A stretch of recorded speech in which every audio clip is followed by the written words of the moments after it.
Hey guys, it's here bringing you another video. Now, welcome to the MSI 2024 Grand Final. It is between Gen.G and BLG.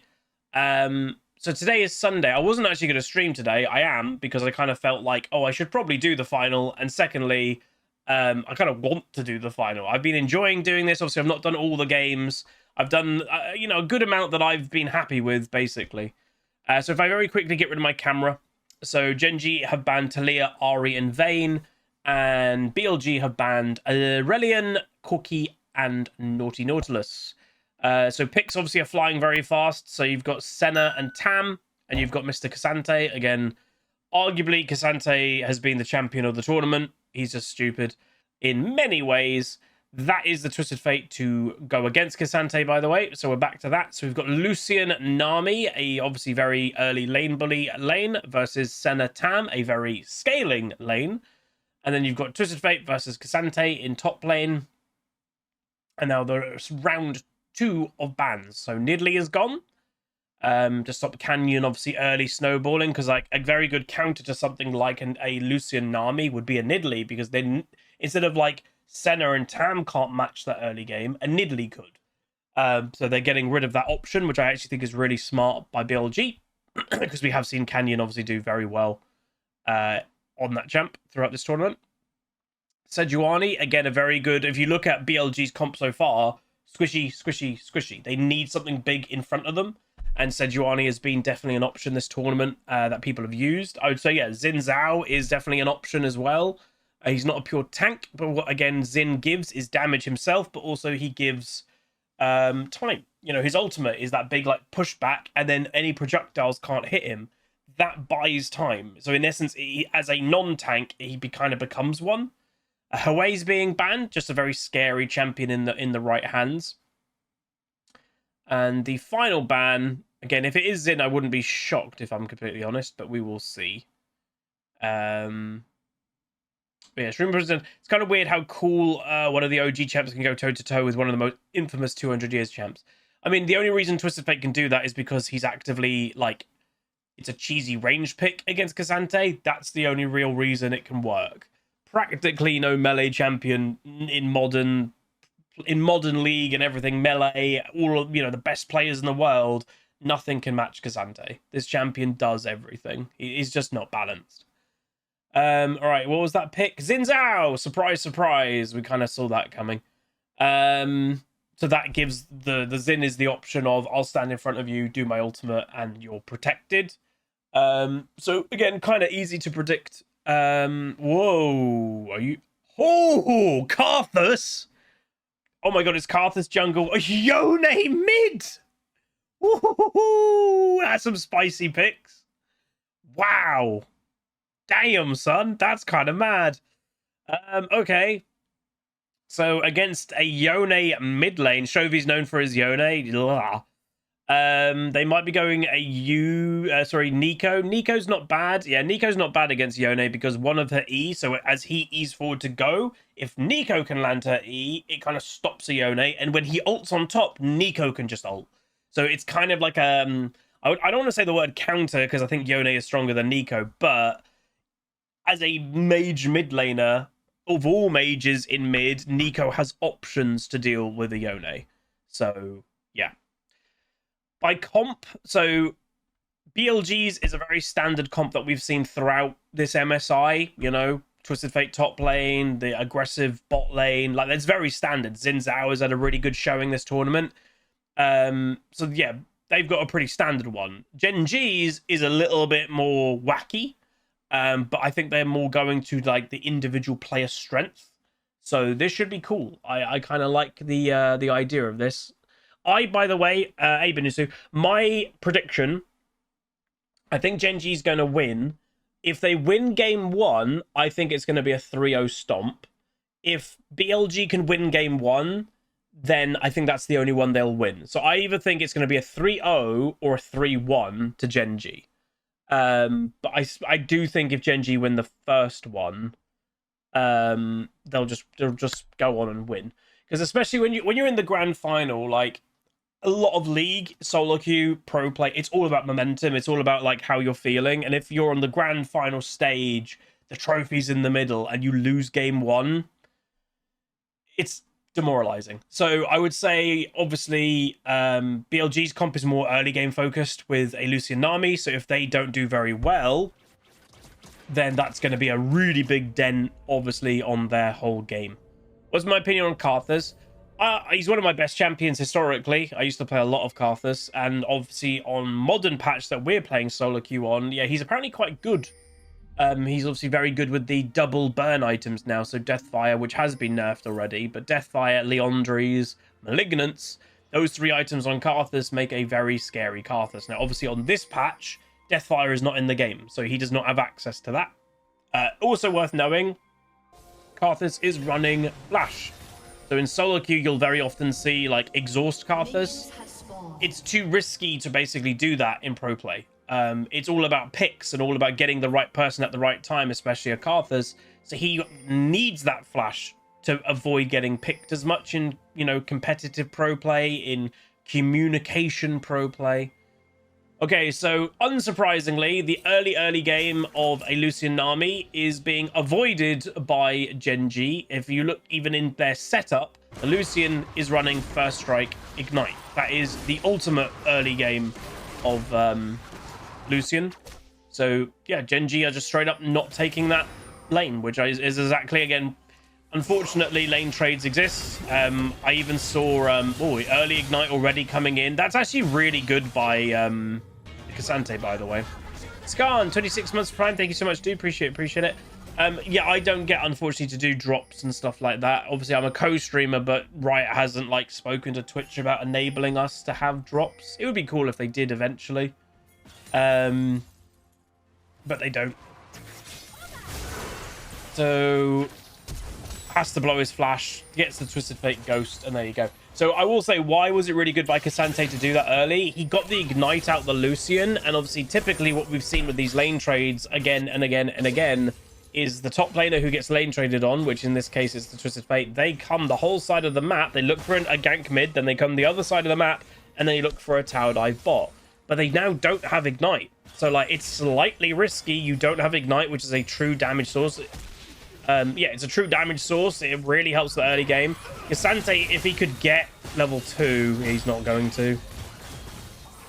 Heal, just if he gets it.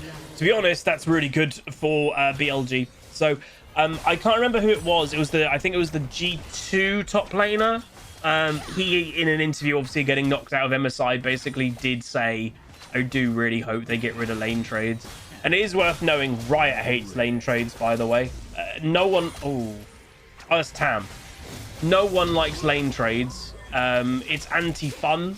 It's anti-viewer, because, again, it is boring just to watch lane trades. You're actively not watching fair matchups. No one likes them. The only reason that they're done, and, you know, I'll be honest, the pros won't like doing them, but when hundreds of thousands of dollars, and obviously MSI, the prize pool isn't that big, but when you're in a pro tournament and it's, you know, a world qualification spot and all that stuff is on the line, you're going to do anything to win, you know? So I don't blame pros for doing it at all, but it's just awful. It's like, I don't know. Well, it's ultimately, it's a form of cheesing an early game to, you know, not lane against something that's inherently stronger than you. So Lucian Nami basically beats everything early game, especially like your drafted Senna Tam, a scaling lane. So it's in essence going, we're not laning against you. And yeah, what's the counter? Hard forcing. So hard forcing is the counter to lane trades, tower dives, a hook champion that can just get a hook or a pick here or there. So it's basically just gone back to normal. So sometimes I will say, like, sometimes it does feel like these lane swaps are kind of pointless. Like, Gen.G was the one that initiated that lane swap. And, you know, they're a bit ahead in farm, if technically, you know, Tam's on 34, Lucian's on 23. Those are the two farmers in that bot lane.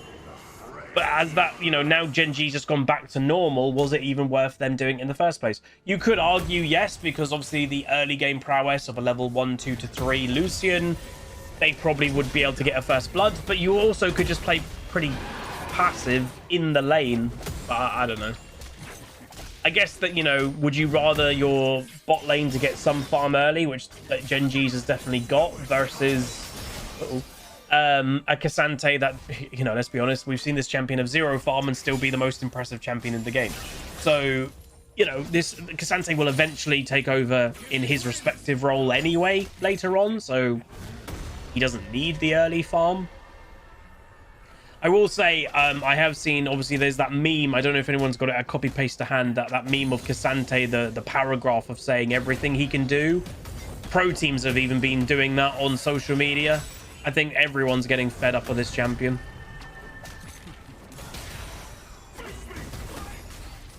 This is a weird play. So you're putting Tam bot lane, and now you're laning the Senna support in quotation marks with the Cassante. There it is.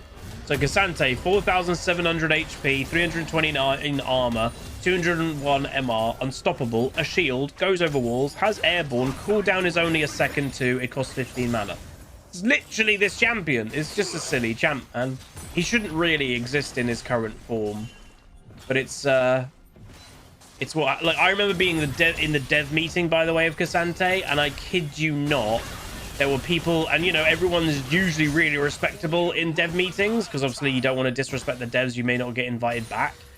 There were people like freaking out in the meeting, going like, this does not, like, what are you doing? It was the one champion, or the most major champion that in a dev meeting that I've been at, that people were reacting negatively within the meeting. Like, legit, within the meeting, people were like already going, Riot, what the hell? That's never happened really before. Ugh.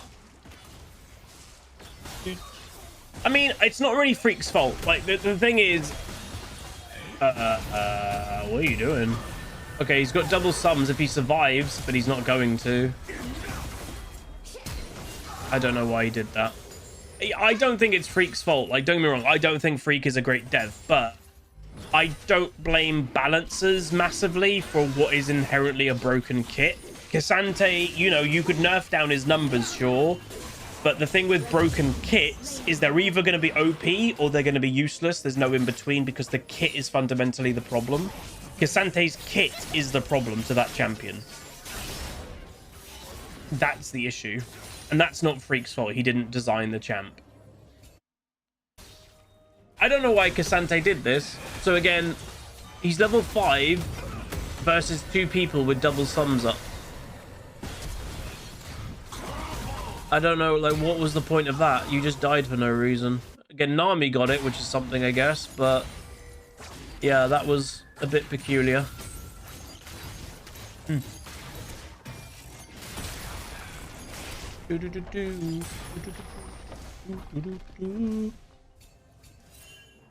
Could have gone for Karthus. Oh, maybe, if maybe that's what they were looking for, to get Canyon on.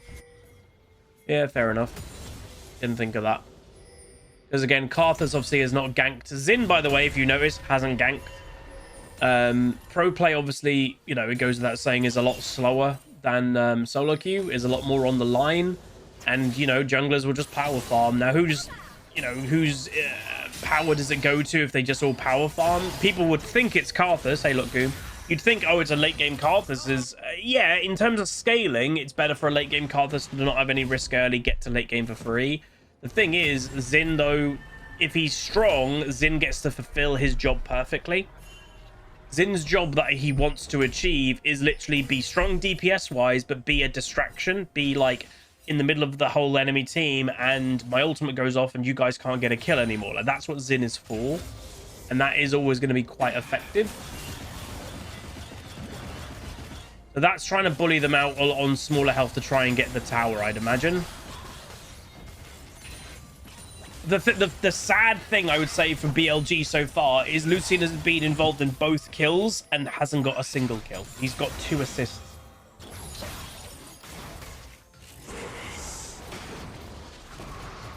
Oh, is he going Leandre first? Would you not go Malignance? Again, Leandre gives you more damage for your ultimate, but Malignance obviously gets it up quicker. I guess in pro play where you're not ulting basically on cooldown like you are in solo queue, I guess it just isn't worth rushing Malignance because you're just not using it that often. Hey, Anchor.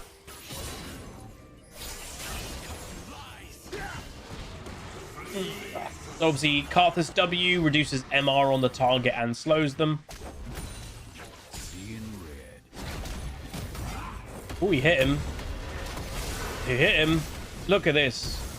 Look at this mess of a champion. He's not enough. Close. And, oh, they've got the double global snipes. Okay. So that's kind of probably why they did that draft. Close. I don't... Even if that center ult hit, I don't think Twisted Fate was dead. So that was the first Karthus ulti of the game. They're going to even up the grubbies, so it'll be 3 apiece. This happens quite a lot in pro play. Whatever, they don't really fight over these, you know? And they've brung Lucian Nami, so they definitely won't fight for them now. Oh, did Karthus... Yeah, Karthus got a Dark Harvest stack. There you go. Worth the ultimate.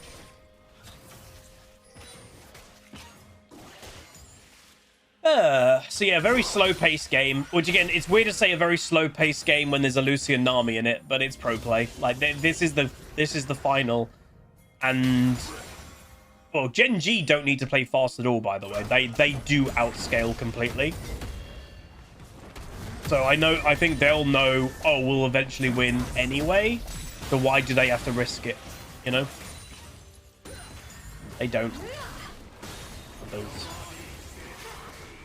Ooh. Damn, he needed to hit 1 or 2 more Qs then to get the Xin out of this like potential play that's going to happen, which again could be Dragon in a while. Dude, I want to go watch over to the river. I don't care about this top lane like cat and mouse game. They were like really close to each other in river just there, and it's like I want to see that. Here we go. Oh. So one thing, obviously, I do notice about all these Twisted Fates that are playing it, you know, these are the best players in the world. When I play against a Twisted Fate, sometimes it takes them an extra loop of the colors to, like, select the gold card. The moment the gold is, like, ready to click, they instant press it, like, without a delay. So freezing is Mr. Yone doing. That was great English. So obviously Yone also has kill potential over an eco if it was a relatively even play, but if you even factor in, oh, there's a Karthus ultimate that could help, or a Senna ultimate that could help, Yone definitely has kill pressure over an eco. So if Yone kind of has the incentive to hold it near his tower to make a Nico overextend, and then go for an all-in with his E. And that's exactly what he's looking for, so yeah. So Dragon is up. I would imagine, or what I would say, I would say BLG should be the ones that try to do Dragon. I think for them to have a chance... Oh, there's a TP play happening. Nico. Okay. I think, yeah, they're just doing it for Dragon. I think she was TPing to see if they could do... Ooh. I mean, Twisted Fate's got nowhere to run. Like, yeah, this is going to be a dead Twisted Fate inevitably, but, like, what can BLG have now done? Dragon. Oh, my God, he's just going to ult away. Isn't he just going to ult away? He potentially also hasn't leveled his ult. Oh, now you can ult away. He's ulting. Yeah. The moment that Senna... Oh, my God. The moment Senna used her W on a random, like, thing, he then could ult away. Was it ult on cooldown? Ah. That's so sad that he literally got away and then died to the Senna global. It's quite funny. He nearly got away, to be fair to him. That Tam is just like, lol. So again, Gen.G's comp later, by the way, they have a Cassante and a Tam Kenj in front of a Karthus. Right, that's crazy. You're not going to get through that. And by the time you do, you're dead to a Karthus anyway. And there's a Yone that's going to be, like, doing everything in the world. Alright, so BLG are playing this, by the way, correct. They have to take the, you know, initiative. They have to get every objective early. They have to use that early game. So they are playing it correctly. How many global ults are there in League? Like... It depends how you're defining global, because like Twisted Fate ult to me is global. It technically isn't fully, but to me it's, you know, you call it a global ult. You got Twisted Fate, Senna, Ezreal, Ashe, Gangplank, Shen, Karthus, Raya, yeah. Is that it? That might be it. Oh, Jinx rocket. Yeah, Galio. Draven. There's quite a lot. There's quite a lot, to be fair. Some of them obviously are pure global. Or Soraka, yep. Some are pure global, some aren't. So yeah. Nocturne, yeah, Nocturne is an ish. Vex is an ish. So it depends where you're like blocking out, you know, is it global, is it not? How's the final so far from Need for Speed? It's alright. It's pretty slow. I was expecting us at least game 1 to be slow, to be fair, because again, everything is on the line. And I think if you, I don't have the data at hand, but I would, if I was a betting man, I wouldn't be surprised in pro history and like statistics in Worlds and MSI, whichever team wins the first game most likely goes normally on to win the whole thing. It just wouldn't shock me. So you have to remember, if you're like, oh my god, Twisted Fate is 1.4k ahead of Cassante. So he does have a kill where Cassante doesn't, but also Twisted Fate gains extra gold per last hits with his E. I think it's his E. This is the final 1k, yes. So even if a Twisted Fate is going even in lane phase, it's much like a Gangplank. They're actually gaining more.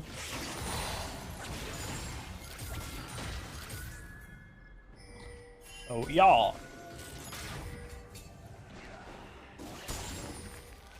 Those are like, why'd you do that ward, by the way? It's to, oh dear, it's to control vision of like in the mid, basically. Wow. Wait, Twisted Fate still going? Oh. You disrespected 2 broken kit champions then. It's a Yone and a Cassante, like 2 crazy broken kit champions. You can't disrespect those 2. Damn. Damn, son. So Senna, by the way, will be starting to get some strength very soon. Karthus did use his ultimate. Obviously, there's still champions in this game that have done nothing in terms of kills or assists. Yone just got his first assist, but Nico has done nothing. Xin has done nothing. Tam Kench has done nothing. So we're 18 minutes into the game, and there's what? 4 champions? 3 champions that have had 0 involvement in terms of kills or assists. Hey, Fozel. That's how slow this game is. Who am I cheering for? I don't really have a team that I cheer for between these two. Obviously, this is... Was it China versus Korea?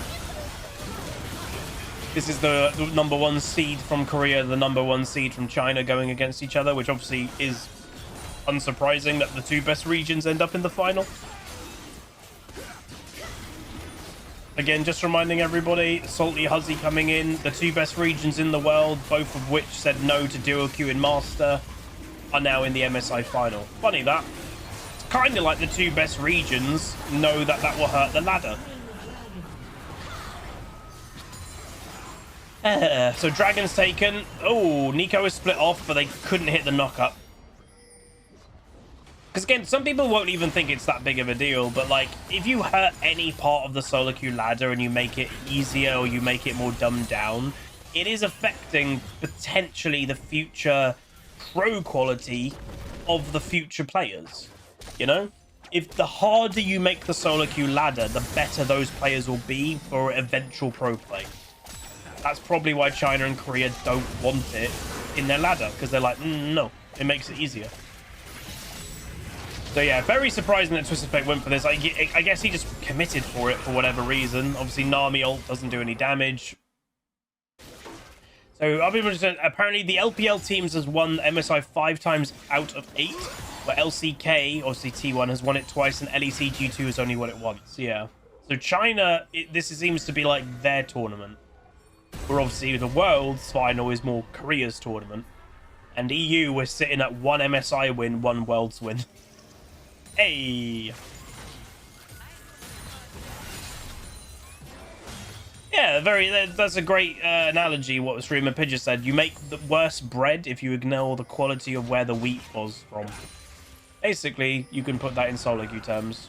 The pros will eventually be worse if your solo queue ladder you make worse. And even Riot in their article admitted, we know putting duo queue back in hurts the match quality. They know it. G2 is what MSI. Fnatic as a Fnatic won Worlds. Some people don't count Fnatic's win. So Fnatic won Season 1 World Championship when it was basically hosted in Freak's basement. So some people don't count it. It's not like very modern. And that's arguably as well. Arguably, Season 1 was before Korea and China really got into League of Legends. But, you know, they did win it. They officially have the title, so you can't take it away from them. But, yeah. So BLG probably, I would say, are feeling... I'm not going to say they're going to feeling pressured, but they're definitely... They definitely haven't snowballed to what they would like to do with the Lucian Na'Vi. Lucian still has 0 kills right now. You know, their time of an early game powerhouse is not really here anymore. You know, Lucian, if you're like, what are these ultimates? He's a bit desperate, you know? He's trying to do as much damage as he possibly can. So that they might even try to force a Baron, by the way. Like, they need... Right now, if this game goes to half an hour, I think Gen.G will automatically basically win. They don't, you know, BLG need to, like, force something, maybe even do Baron, do something crazy, and maybe snowball to the victory from that. If you just continue playing passive, it goes to Gen.G's favor. Karthus is getting stronger and stronger and stronger. Senna is getting more stats, you know? So if Yone, by the way, has got a QSS second item, quite smart. So obviously, long-range gold card from Twisted Fate. Yone will be a priority target. Senna's got cleanse, so she doesn't need it. So the primary target is the Yone for gold card. You know, yeah, you can hit Karthus, but he kind of still does stuff even if you kill him, you know? Yone doesn't. So that's pretty good. And obviously, if you go for an overextended gold card, he cleanses it, or QSS's it. They can then turn a fight around, and that will be quite scary. And no. Yeah, only the top laners have died, and practically that only happened... I mean, Twisted Fate did that weird play just now at Tier 2 tower, but only massive deaths have happened because of the lane swaps, really. Oh my god, that tower. If that was Nico, she should have let that die, no? Because, like, that denies gold for an eventual Gen.G player who may go up there and get it.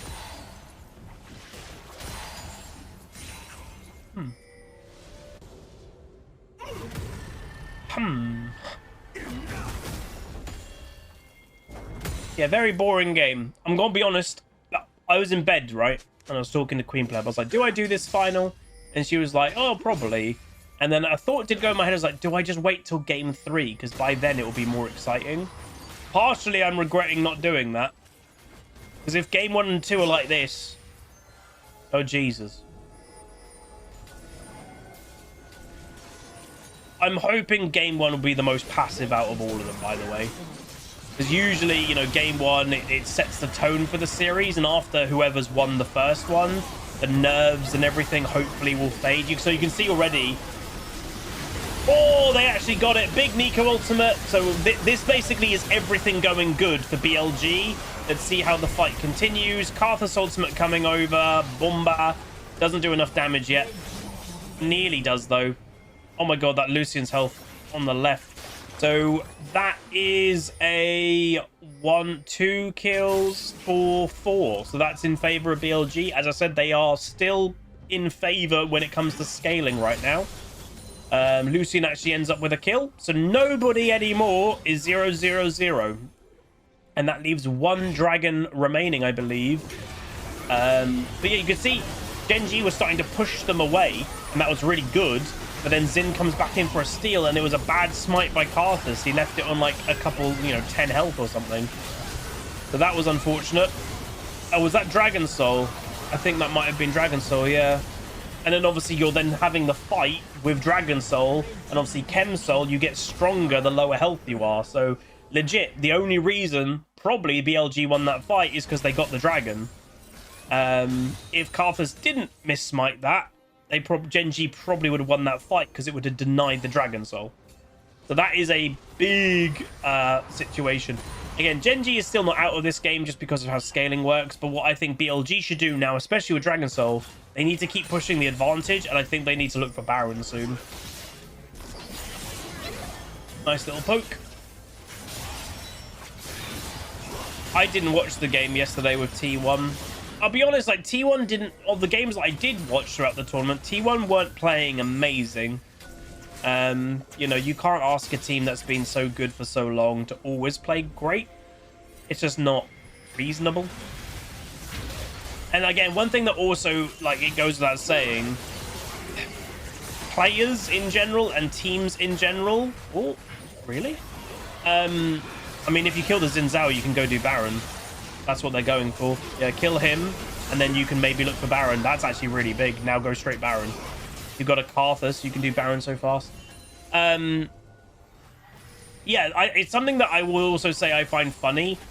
Basically, throughout the years, you know, there's metas, there's everything. Sometimes it suits players, sometimes it doesn't. What happens if a meta just doesn't suit a team or a player? It's where, like, you know, Ooh, Shovey, cleanse, QSS. Oh, that was really smart. He ulted into the Baron. Nice.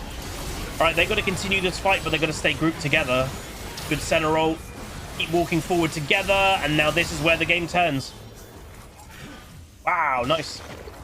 But yeah, it's where, like I've said, I've been Diamond since Season 1. I've been now Master in pretty much every single season since Season 9. Like, the fact that you can get high rating and you can do all this stuff, like, through multiple metas and all this stuff, like, that's impressive. But it's also for a team like T1. They've been on the top of basically Worlds and MSIs and everything for 10 years in all different types of play. League of Legends is a very different game now than when they won their first World Championship in, like, 2013. So it's impressive that teams can be on the top of, like, the game for that long, when the game does change all the time. So obviously, yeah, look at that. He gets gold carded, but so Yone ult is what's known as an animation spell. If you get a certain amount of the animation off, it will just go off. So he got his ultimate off, even though he was stunned, the ultimate still went off. Very nice. So as I said, even though Dragon Soul makes this game a lot harder, Gen.G's comp does just outscale. It's that simple. You know, it's a Lucian Nami. Lucian Nami just doesn't scale that well. His ult might be unstoppable, but it's also an animation spell. Hey, Lord Lightning. And I would also say, like, Nico's good, but Nico doesn't have the same carry prowess as, you know, a Yone or a Karthus as well. Nico's more there to be a disruptor. So they still have the win probability in BLG. See, this is where that thing I think is just wrong. I would give win probability now over to Gen.G because, you know, the Dragon Soul is only good, by the way, if you can continuously win fights. I don't know if they can continuously win fights anymore. They're just getting outscaled. How you doing, Shigale?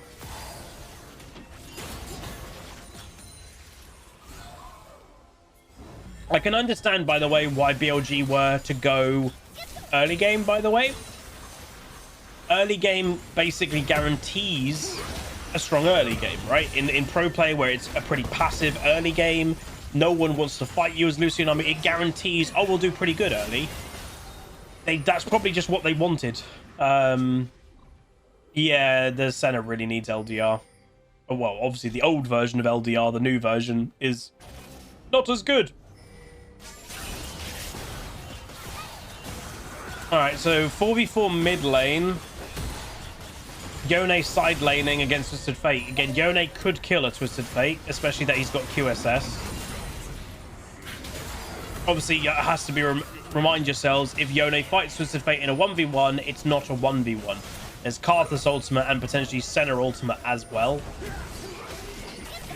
Lucy Lou, you are risking a lot there, my friend. Oof, he nearly risked positioning. So it's Dragon, by the way, so that's what this is going to be for. Twisted Fate's coming down. Yone is teleporting. You need to protect the TP. He's obviously based, and now he's here. Elder Dragon. So this could also be game. So far this game, the Xin has been better at smiting. Let's see. So they have to walk through Karthus W, which instantly slows and reduces their MR. You need K'Sante to walk left, by the way. You need Tam Kench and K'Sante to walk left. Canyon, the literal jungler, is not near it. Here we go. Tam's in. Slight mistake. Enemy team's going to try and all in the Tam. Gen.G need to go, man. You need to protect that. Good center ultimate. Tam's still not dead. K'Sante is literally just backlining and killing everything in the backline. And it's ended in a 3-for-3 fight, but Gen.G get to stay on the Elder Dragon. So K'Sante is just messing around with the Xin because he obviously does have Smite. Ooh. And that's Elder. And Yone might be able to go for it. It misses the third Q knock up. Can he get the blue buff steal? He might not even bother.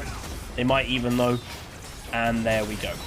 But yeah, K'Sante was literally just living in the backline there. Didn't die. Dealt with a Lucian. Like, what the hell? Yeah. God. So that was a misengage by the Tam Kench. But it took so long to kill him, by the way. So Nico goes in. Luckily, the only one that actually got hit by that Nico ultimate was Karthus. That was it. And again, Karthus, as we've said a few times, it doesn't matter if he dies. Like, he can then just ult. So that kind of worked well for Gen.G, and that kind of is a bit of an inkling that their comp is starting just to get better. When a literal K'Sante can just run at the Lucian and make him useless the whole fight. Like, Lucian has to focus K'Sante because K'Sante could kill him, and then a Karthus ultimate over the top just finishes the Lucian off. Like, what can you do? Hey, Jeebers. Hey, TTS Gaming. Hey, Zabibin.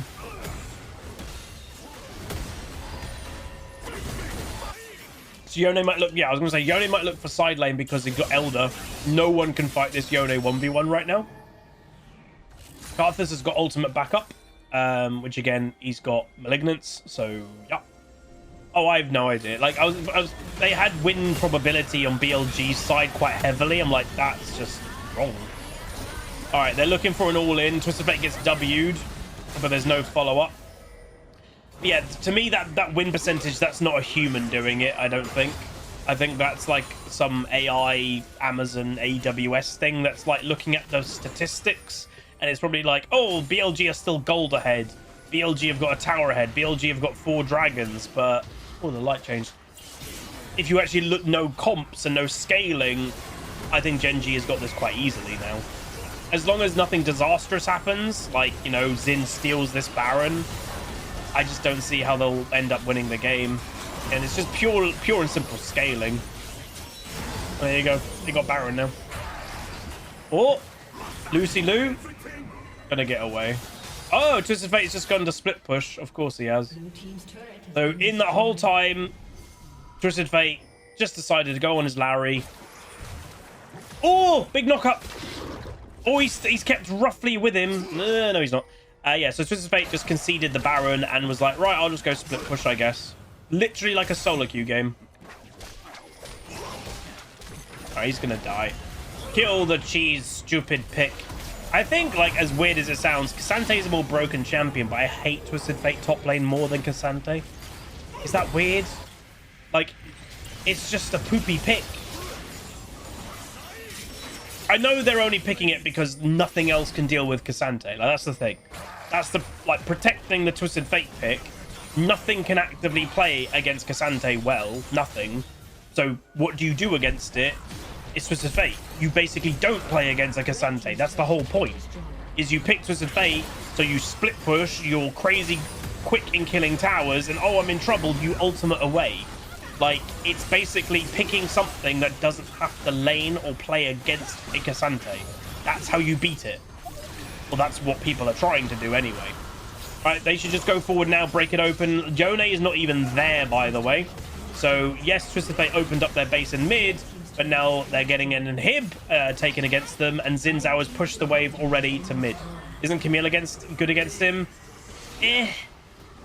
I think Camille is a risk, and that's the thing. If you pick anything risky against K'Sante, K'Sante can just punish it if it goes wrong.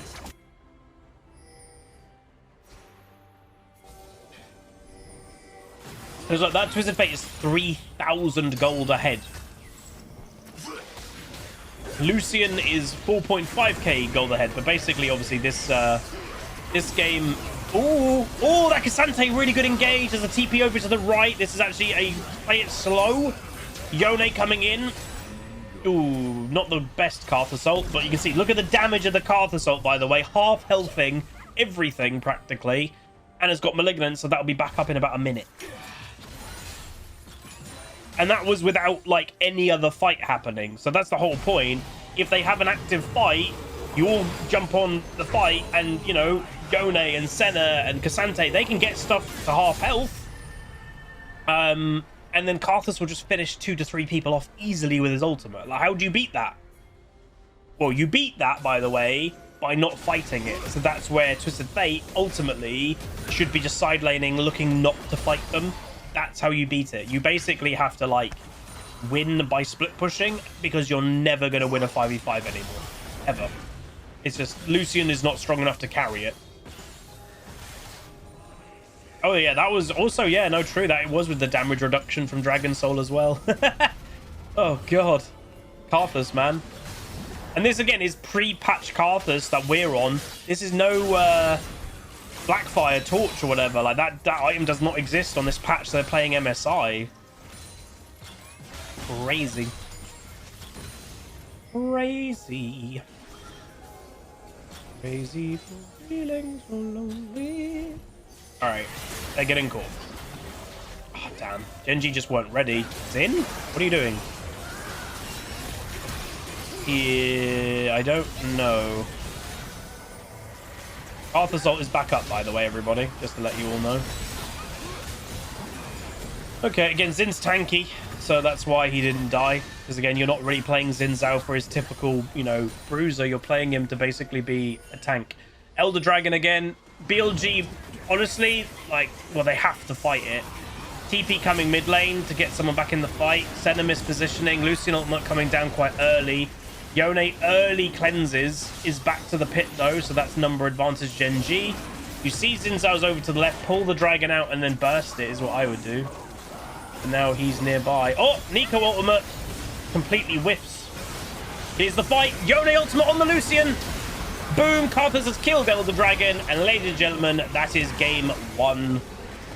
By the end, was actually not very hard for Gen.G. It's comp. Late game versus early game. You, again, could have predicted this at the beginning. Like, hilariously, BLG, you know, oh yeah, they got every dragon, because Gen.G let it happen. They knew they didn't have to fight for dragons. It's where I've always said, you know, my old catchphrase in solo queue, don't play early game champs. Because if the game goes long, you're screwed. It doesn't sometimes matter how well you play. This Lucian could not carry this game. He doesn't do enough in late game. And yeah, I would say, like, BLG, yeah, they got dragons, which was good, but they didn't do anything with them. Like, again, there was, like, no kills, and it was really slow. They needed to, like, force a lot more. Force tower dives and everything with the Xin Zhao, but they was just a bit too slow themselves.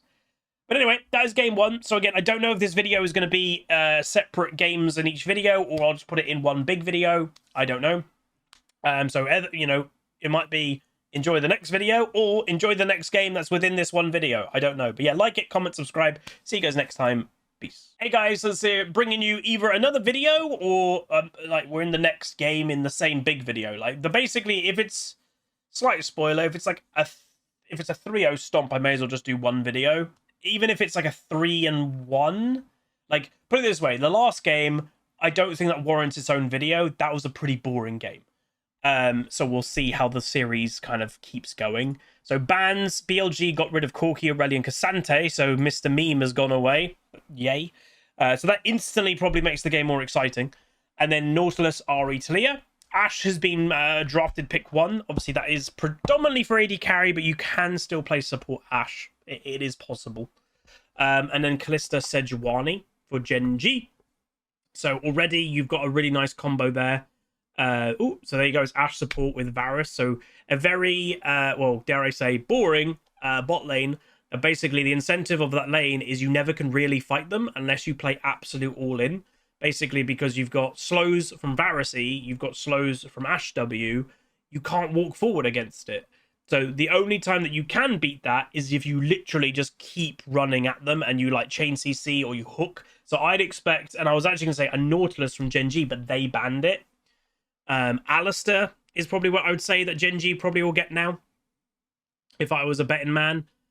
So yeah. So yeah. Xin Zhao picked again. Xin's just a good pick in general, to be fair. Xin versus Sedge. You could also... Oh, Chauvy's just doing Yone again. Wow, nice. You could do something crazy like Sejuani supporting modern meta as well, by the way. Just want to throw that out there. Like, that's not out of the realms of possibility. So, there we go. Yone picked in. The thing with Yone, a good Yone, and obviously remember, lethal tempo still exists on this patch. It may be different now because it's gone away. Chovy can play against anything in mid. There's nothing in mid that he'd be arguably scared of when it comes to a typical mage. And you're not really seeing assassins be played massively in mid lane at the moment. So Chovy has nothing really to be scared of picking Yone. So Rumble is being banned. That's also to potentially get rid of support Rumble. LeBlanc as a counter because of mobility. And Annie. Whoa, okay, that's a weird ban. Hey Ace, how's it going? I don't really think Annie would have been drafted unless Knight is just known as an Annie player, but Annie in the MSI final. I think that's more of just a throwaway ban. I don't know. That's bizarre. He plays it? Jesus. Really? They played it yesterday? Oh, wow. Okay. Snap. Jax. So again, strong side laning, 1v1 top laner. So we've got top lane to pick and support arguably for Gen.G. I'd expect Alistair. That's who I would guess. Or it's a Blitzcrank. Okay, never mind. So Alistair would have been really good for all-in. Or I said earlier, how do you play against an Ashe Varus? Hook champion. I literally said hook.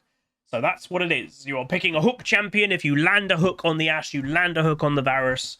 Well, they're either dead or they have to use flash, and then the next hook kills them. So that's a really good pick. It's kind of exciting to see a Blitzcrank. So we hopefully will have a more exciting early game here. Azir... well, Lissandra's stronger against Yone, but they're going Orianna for better setup. Okay. Yeah, that's a relatively free matchup for Yone in this type of play. And then Camille, you have to obviously blind pick your top lane, which obviously is arguably the worst lane to blind pick in. So Camille is a relatively strong generic top laner. And obviously you've gotten rid of Cassante as an option. Jax is no longer an option. So you take Camille, probably one of the strongest with those two gone. What would you pick against that? Rumble's also gone. That would have also been an option too. I see. I don't know what their champion pools are. Like, could you do Gangplank, for example? But they also need more MR or AP damage, you could argue. Hey, Morgan. You could argue they need a bit of AP. Oh, Zach, there you go. Gen.G's comp's better. Oh, Zach's been banned the whole tournament. Legit been banned the whole tournament.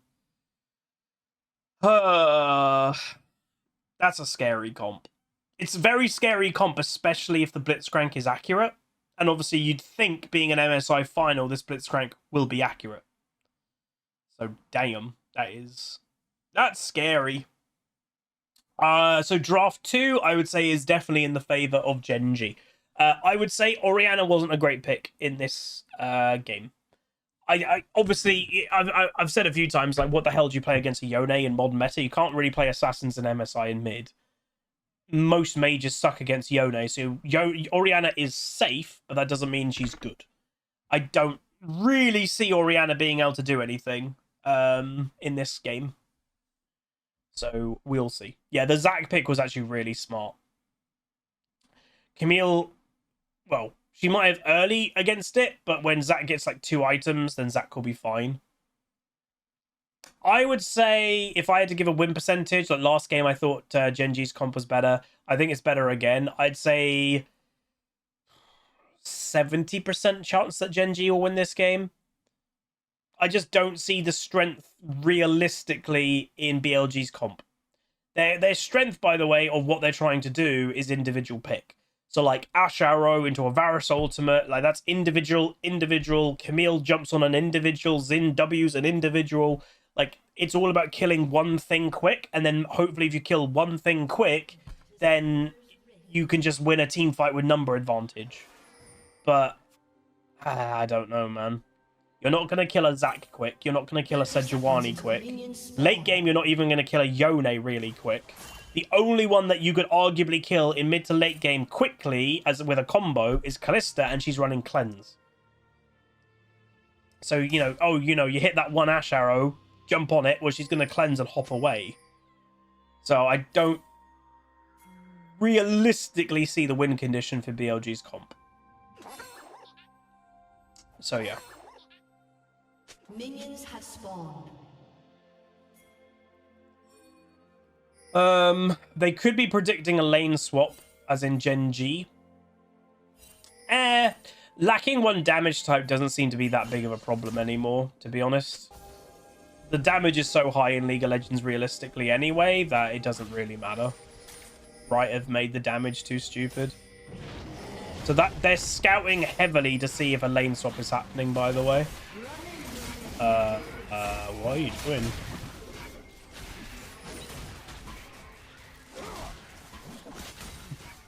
So they are lane swapping the Kalista Blitz. You could argue, so if you're like, wait, isn't the hook a counter against them? Yeah, but level 1, level 2, where they're just going to W and EU as Varus slow you away is annoying. So if you get basically to level 3, if you get a Kalista to level 3 for free, then you then meet them back up is easier. And yeah, no, that's agree. Going heavy AP is... Well, going heavy AP is much stronger than heavy AD. Yeah, armor items are typically stronger than MR.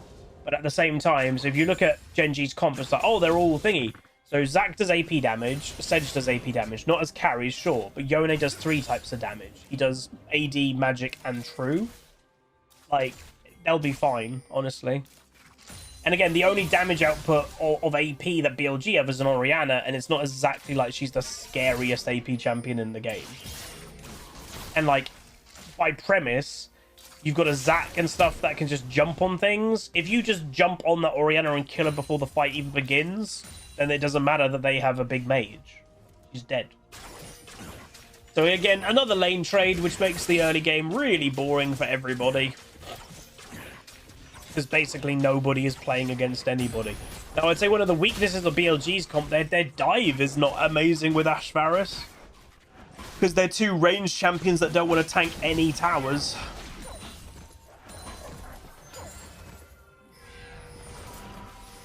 Zero farm top laners so far. They are giving Zac some plate gold though, which I think is smart. So solo plate gold for Zac, so that's going to help him out, where the Camille's obviously not getting that. They're looking for a cheesy pick. Oh, that's funny. If your tower dive isn't great with the Varus Ashe, guess what? Don't tower dive. Oh, that hook was amazing! Wow, nice. Well, BLG have kind of stuffed this up. But it's also their own fault that they picked something like Varus Ashe. You don't want to lane against that in the early game. They should have predicted the lane swap. Damn, that was an insane blitz hook. Like, that was literal pixel perfect. If it wasn't pixel perfect, Camille would have got a flash off. Had to be pixel perfect. So this is the thing with Yone, man. So he's got no resources. He literally nearly died, but he's back up to full health. Did he go back? I don't think he did. Maybe he did. He just didn't use TP. Maybe he did. Yeah, no, I agree with that Raging Dragon. I can get that for sure. So this arguably, I would say so far, if it is like going to be a 3-0 or whatever, this is probably going to be one big video. You don't understand lane swaps. So the premise of them is a bot lane. So like a Varus Ashe is a really obnoxious thing to lane against because their strength is just harass, poke you down. So their weakness eventually is getting all in, but in level 1 to level 2 to level even 3, it's hard just to all in something, you know, because, you know, you're level 1, level 2. Oh, wow. So it's really hard to go for proper all-ins really, really early. So what you do is you lane swap your lane that needs a bit of time. So Kalista now is coming into the lane against Varus and stuff, but she's level 4. She has some strength, where she would have been denied that heavily at level 1, level 2, and maybe even level 3. And now she wasn't denied anything, so she now can go into the lane going, hey, I'm actually strong. Your early game of denial didn't exist. That's why they do it. So, and also, you know, that's the example in this case of you just going to get poked out against a Varus and an Ashe. Obviously, there's other cases of, like last game, it's a Lucian Nami lane. Hey, look, exactly like I predicted, you now lane against them when you actually can lane against them, and they die instantly. So it's literally exactly how I predicted it would happen. But like last game it was a Lucian Nami. It's a stupidly powerful early game. Basically, nothing beats them. So guess what? You just don't lane against them. It's a Draven Pike lane. Nothing beats that early. Don't lane against it. That's basically it. You literally, in this whole game, or in this last few minutes, I explained exactly what would have just happened, because you can't fight them level 1 to 3 because they're poke and slows. You then meet them back up when you're level 4, and they instantly get a kill on the Varus. It's really predictable, which again is bad from BLG because it is predictable, and Varus let himself get killed. So it basically just takes the power of BLG's kind of like cheesy pick away, which is really smart for, again, it's smart, it's just boring, in essence.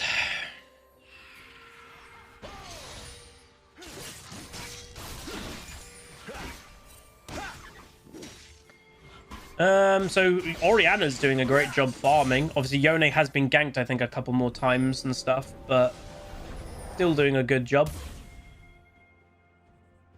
And here's the funny thing, by the way, because you're picking Varus and Ashe to be lane bully, poke, harass, you can't lane trade them away because their whole job is to do that. Nice, Yone. So, like, if you're wondering, like, oh, why don't they put now Varus and Ashe top lane to get them away from the Kalista? You can't. You'd be conceding the game at that point. The whole reason you pick an Ashe Varus lane is to basically, it's like a Twisted Fate top lane pick. You're picking it to not have to really lane against it properly. So, in essence, BLG has just been outplayed in the early game with the lane trade.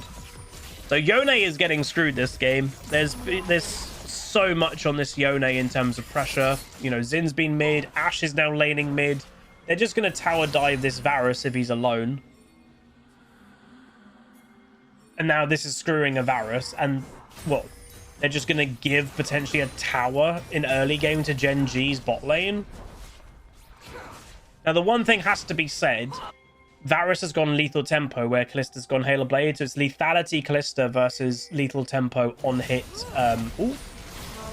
Sedge is level 6. So this is going to be a big fight. Bad Sejuani ult. Into the hook, though. Instant kill the Ashe. So again, she's not involved in the fight anymore. Canyon going to make it away. Kallista with the ultimate. Ooh, go for the Ori. That's actually really good. So Orianna uses flash. She cannot escape. That's going to be a free kill for Kalista. Very nice. Varus coming over, but Yone is now on his way with coming back to mid lane. Varus going to go. Can the hook land? No, it can't. Chovy also flashes, but misses. Obviously, the hook.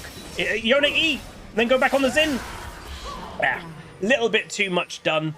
A little bit too much done. I've thought about it, Solid Swede. So, Solid Swede, would I be open to coaching plebs on stream? I've thought about it. Yeah, like, it's weird. Like, I on one hand, I think I can help people with coaching, but on the other hand, I have historically said, and I do believe this, you don't need coaching individually. That's kind of my moral dilemma, is everything that I would be able to teach somebody, you can learn online for free in YouTube videos. The only issue, if that hit the Orianna, the only issue is, you know, that's people scouring hundreds of hours worth of content versus me directly telling somebody what they're doing wrong. That's the difference. One's quicker versus one you can get for free, but it just takes more time. But yeah, Chovy was a little bit too hungry then, and then Kallista went just kind of a bit greedy as well. They still won the fight overall, but yeah, they could have pulled the brakes on that and still done kind of okay. But yeah, what I might do, obviously, in the upcoming subathon, which is at the end of June, obviously, historically, I kind of give things away of, like, whoever donates, like, you know, whoever contributes the most gets the name of the account. We might do that again, but I might also throw in, like, whoever does something gets coaching for a month and maybe do an experiment with that. We'll see. I want this subathon, obviously, as I've said a few times, to be the biggest subathon, because it might be the last subathon.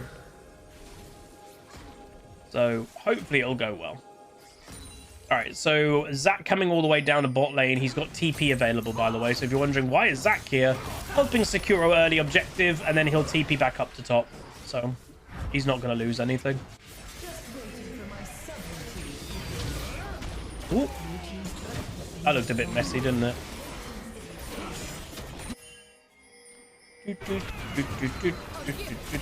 Ooh. Nice pick.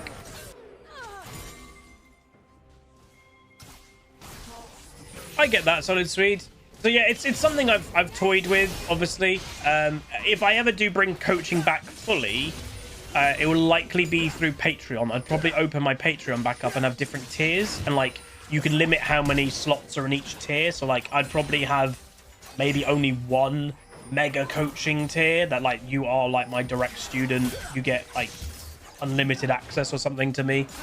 But obviously that would be quite expensive. I don't know how much you could charge. I'd have to research and all that stuff. Oh, that's the Camille ult. Hold somebody down. Orianna's on her way. Zac though flashes the Orianna ultimate. It's gonna have E up any second again. Probably a second or so away, but you know you have Yone TP, by the way. Yone TP. Yone TP. Well, why would you not do that?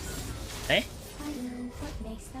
I don't like the idea of multi-streaming, personally. I definitely wouldn't do anything on Kick. That's an awful platform. But yeah, I don't like the idea of multi-streaming. Again, historically, I've always said, like, why do I do Twitch and YouTube? It's because I like having the two separate places. I know some people don't really get that, but I like the separation of it. Because I always find it's a bit weird if you have all your eggs in one basket in some way. So, like, if Twitch dies, I've still got YouTube. If YouTube dies, I've still got Twitch. But I also don't, you know, there's overlap clearly with both of them. I'm streaming on Twitch, and this video will end up on YouTube. But I don't like doing it all at the same time. So, yeah, Yone's farm has been massively hurt this game. So, Orianna is much stronger at this stage of the game. Ooh. Again, Ashe has no flash. They got her flash earlier, but they get her heals. That's something. Sedge is going to keep looking. May as well. Ashe has got no escape. Bomba. So again, you can massively bully an Ashe. Ashe support, obviously, it's still a thing. It's not as good as it was, like, you know, 6 months or whatever ago. Like, it was obnoxiously good. Ooh. Don't know if that's the one you wanted, but okay. Ashe arrow. Cleanse instantly. Stunned instantly. Orianna ultimate just hitting a blitzcrank that escapes with a Callisto ult.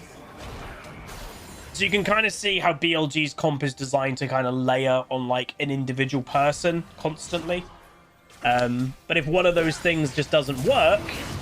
Boom, really nice hook. If one of those things gets cleansed or one of those things gets, you know, it's on a blitzcrank and it gets Callisto ulted away, it just ruins their momentum in a fight.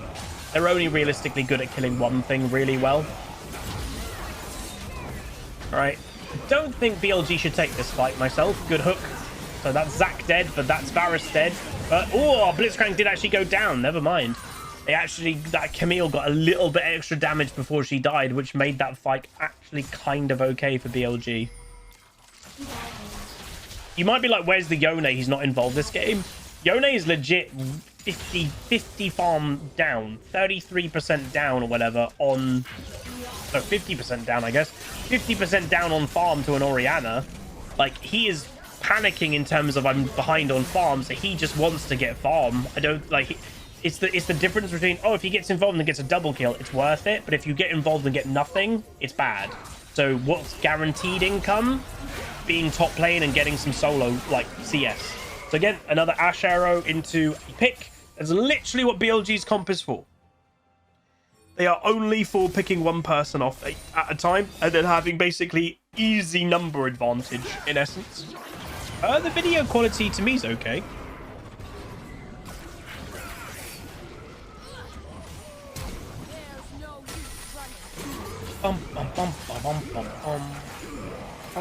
Yeah, Ashe probably will get Malignance. Again, all you care about Ashe support is having the ultimate on cooldown. Damn. That Varus just got that little extra auto attack. Alright, Infernal Dragon. So it's kind of similar in like last game. People were like, oh, you know, is Gen.G's the early game comp? They're getting the dragons. Arguably not really. So in terms of scaling, I would probably still give scaling into Gen.G's court.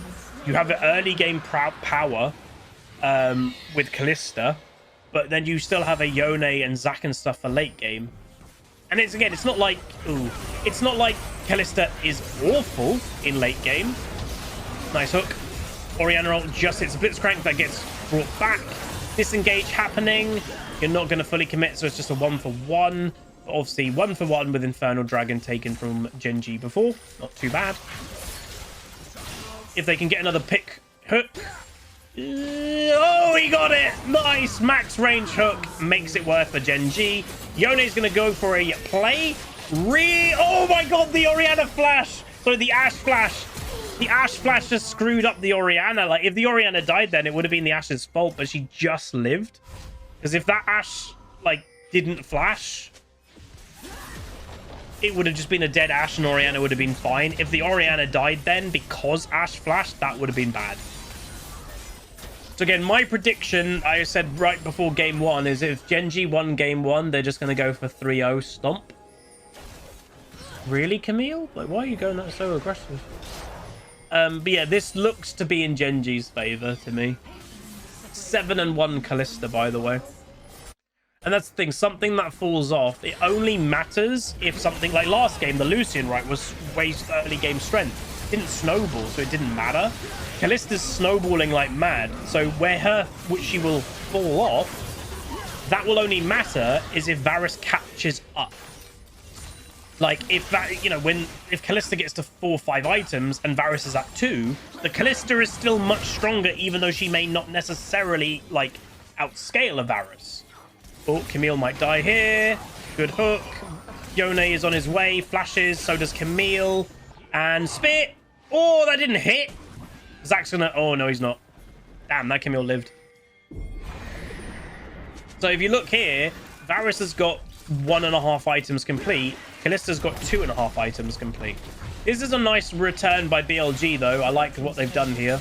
So tier 2 gold's worth a lot of money. So they get a tier 2 shed between an Orianna and a Xin.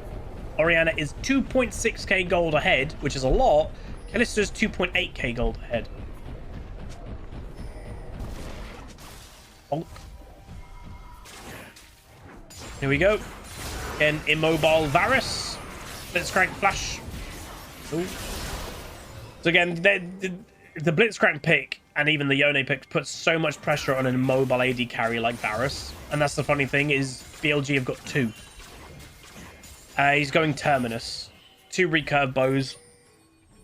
Terminus is built from that.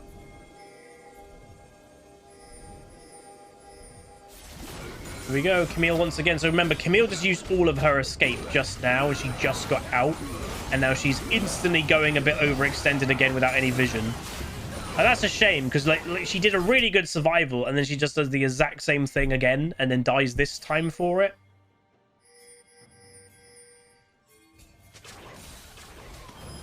Oh, Orianna. So Zin's going in to just be a distraction to try and save the Orianna, but the CC level from a Blitzcrank and Sejuani is ridiculous, by the way. Orianna as well. Yone! Oh, it only hits one person, but it hits the Varus. And that's the thing. Yone just gets on a Varus, he dies. Oh, another hook. Yeah, this is just snowballing out of control. Gen.G have got a better comp.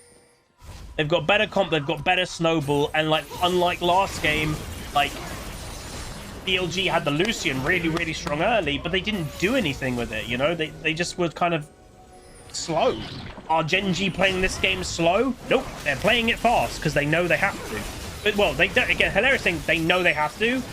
I think their comp is better in late game anyway, but still, like, Yeah. But they're taking it to the enemy, and that's the whole point. So Blitzcrank doesn't want to hook a Xin in because it risks stuff. Chovy going over to the Xin Zhao specifically because he's the one that has Smite. And then they will group up, and there you go. Xin? Lads? I think their mentals have gone. I don't know why they did that. That's just made it even worse. Give them the Baron, don't then give them 3 kills. Dragon is coming up. My only guess is that they were trying to delay them so then they could go Dragon, but that won't work now because 3 of them are dead. That was a Blitzhook and a Sejuani at the beginning of the fight, but Orianna has no flash, so like she couldn't even get away. Good ultimate. Stops the Zac mid-air, but he still hits a Q. Yone ultimate over the top makes Varus completely useless the entire fight. Again, Varus I still think is a really broken champ. Obviously, luckily Lethal Tempo is gone, so he's probably on our patch, not as obnoxious anymore. Hilariously, I say that, this Varus has not gone Lethal Tempo this game. He's gone Fleet Footwork because it's pro play. Pro play, you know, he wanted to sustain for lane phase with Fleet Footwork, and, you know, where old Lethal Tempo gave Yone 1,000 gold worth of stats at level 1, no one is going to fight a Yone at level 1 in pro play. So, yeah. No, he's gone Fleet Footwork. You can see it over on the right, my friend. Yeah, Varus has gone Lethal Tempo, not the Yone.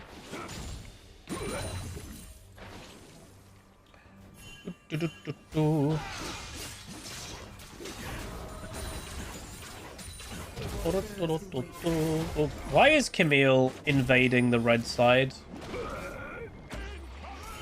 It's a really odd decision, man. Like, your team is, like, hemorrhaging gold here.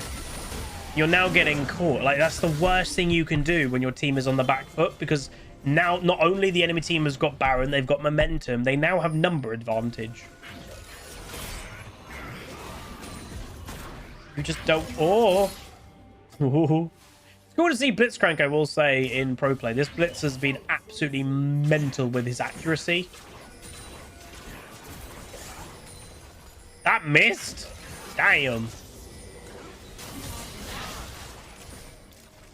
Damn, that was close. Look at all the pink wards. See, double pink ward. To me, right there, that shows BLG is not mentally doing okay. In pro play, where you've got perfect communication, they double pink warded the same area. That's a solo queue mistake. That's legitimately a solo queue mistake. That's not something you see in pro play.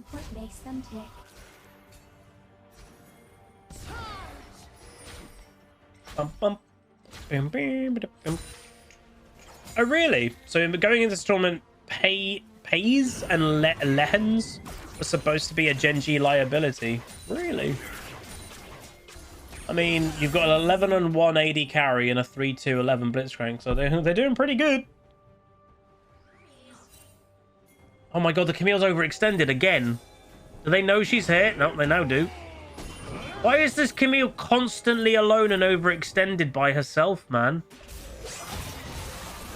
It's annoying me that she keeps making the same mistake.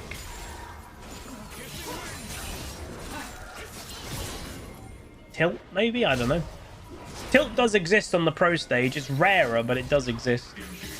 Yeah, BLG need to do something. Gen.G need to do something with the number advantage. They've actually slowed down, which I don't like. But, like, what could they realistically go take? They've got tier 2 tower. Okay, tier 2 top lane, I guess. I think the game... it's not too early to break in a base. Well, that's the thing. What could BLG do when they're putting people on the Camille? Arguably nothing, because they're too weak. They kill Camille near instant, and then what? Gen.G's comp, they've got double TP. Like, you can't really capitalize when you're very squishy, and that's the problem, is that they really are.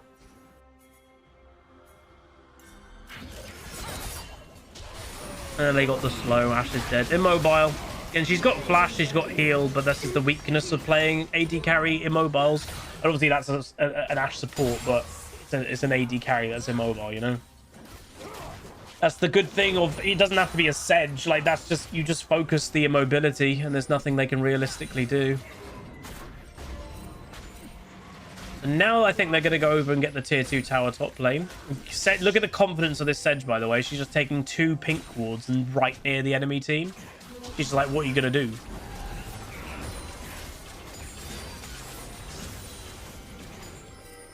This doesn't feel, in my mind... Oh, they're getting caught again. This doesn't feel like a final. But that does sometimes happen, you know? Oh, Yone killing the Xin Zhao. Misses the final kill. Still overall pretty good. I'm surprised Xin even looked for a fight on a Yone there. But I think they probably mentally, you know, accepted. Oh, nice Q. Flashes goes off by Orianna and Ashe. Sejuani ultimate back up. Orianna obviously just used Flash, so now she's vulnerable and she's going to die. And I think they're now just going to walk through the enemy team. Hello, Yone again. And another double kill for Kalista. And that is probably going to be game. Some teams have FF'd in history. I would say it would be smart if BLG FF this game. The longer you stay in it, you would risk tilting yourself. Get out of this game and then just, like, refocus. But now it's prolonging, you know, it's prolonging the inevitable. That's the thing. Because the thing is, the higher rating you go, typically, the higher rating you go in solo queue, by the way, the higher percentage of surrendering happens, typically. Because players' understanding goes up and players know... Oh, wow, they were actually going to go in then, that Camille. Players know if they have won or lost the game, you know, and also people say, oh, teams can always make mistakes, which is true, but the higher rating you go, less big mistakes actually happen. That's even bigger in pro play too. FFing gets you fined. Oh, really? You can actually get fined if you surrender. Oof. That's crazy. If you go, I think it's League of Graphs that has the data, by the way. Go look it up. It's hilarious. They have surrendering by rank per region. In EU West, in Challenger, it's something like 28% of Challenger games end up in a surrender vote. In Korea, it's over 55% of Challenger games in Korea are surrender votes. Over half of Challenger games end in a surrender vote. Obviously, that's partially as well. It's not everything is to do with, like, you know, it's not all a negative. Nice stack engage. So, and they don't have to do Baron. They can just take a fight, and there's nothing the enemy team realistically can do. Obviously, Korea is a internet cafe, you know, world.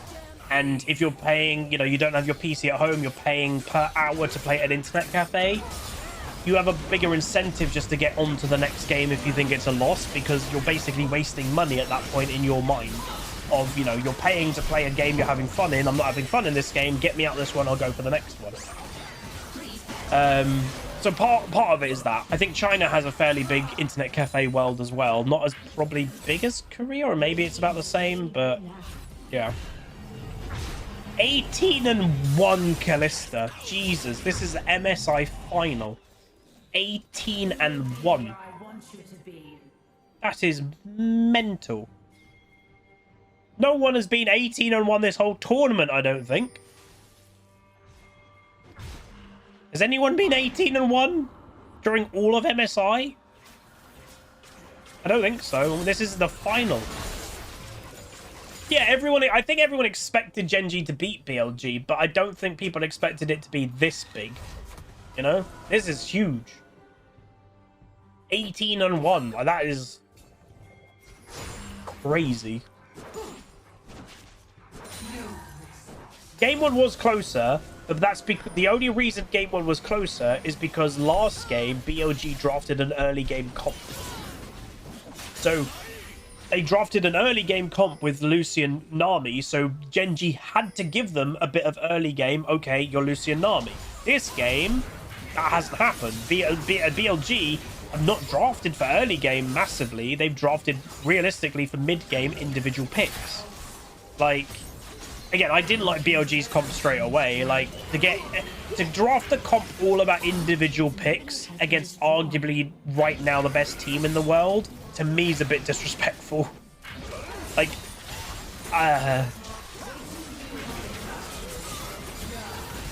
Oh, okay. So Noah on Fnatic at a 15 kill game. Oh, that was Varasol.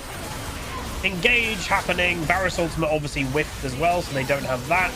And now the enemy, so very slow fight. It's not going amazing. Zac re-engages, but now they should be able to relatively walk forward. Obviously, the negative of this, they do kill Blitzcrank. They're going to kill Zac in his passive.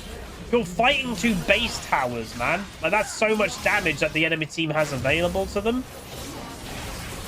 Chovy gets good stun. He's going to go down GA, and now you're too low. You've got GA on Kalista. Canyon should have probably been over to the left. Goes for the flash. Here we go. Kalista's now going to clean up Kalista. The minions come in and help kill the enemy team. So that was a bit slow. Gen.G did actually not play that very well. That is probably not even game. They don't have enough strength to end. Camille's coming up. Again, I guess they're just not wanting to risk too much, at least. 22-1 now. So again, this is where, like, they probably could have ended, by the way, if they wanted to. Probably. Why wouldn't they end? The longer, as I literally just said now, the longer this game goes on, the more demoralized BLG will be. If you technically are no longer allowed to surrender pro games and stuff, they probably would want to, but they can't. Keep them in this game and ruin their mental. That's my guess of why they oh, Xin. Oh, they had vision. Okay, that's their red being stolen. Do you think Kalista will be banned next game by BLG?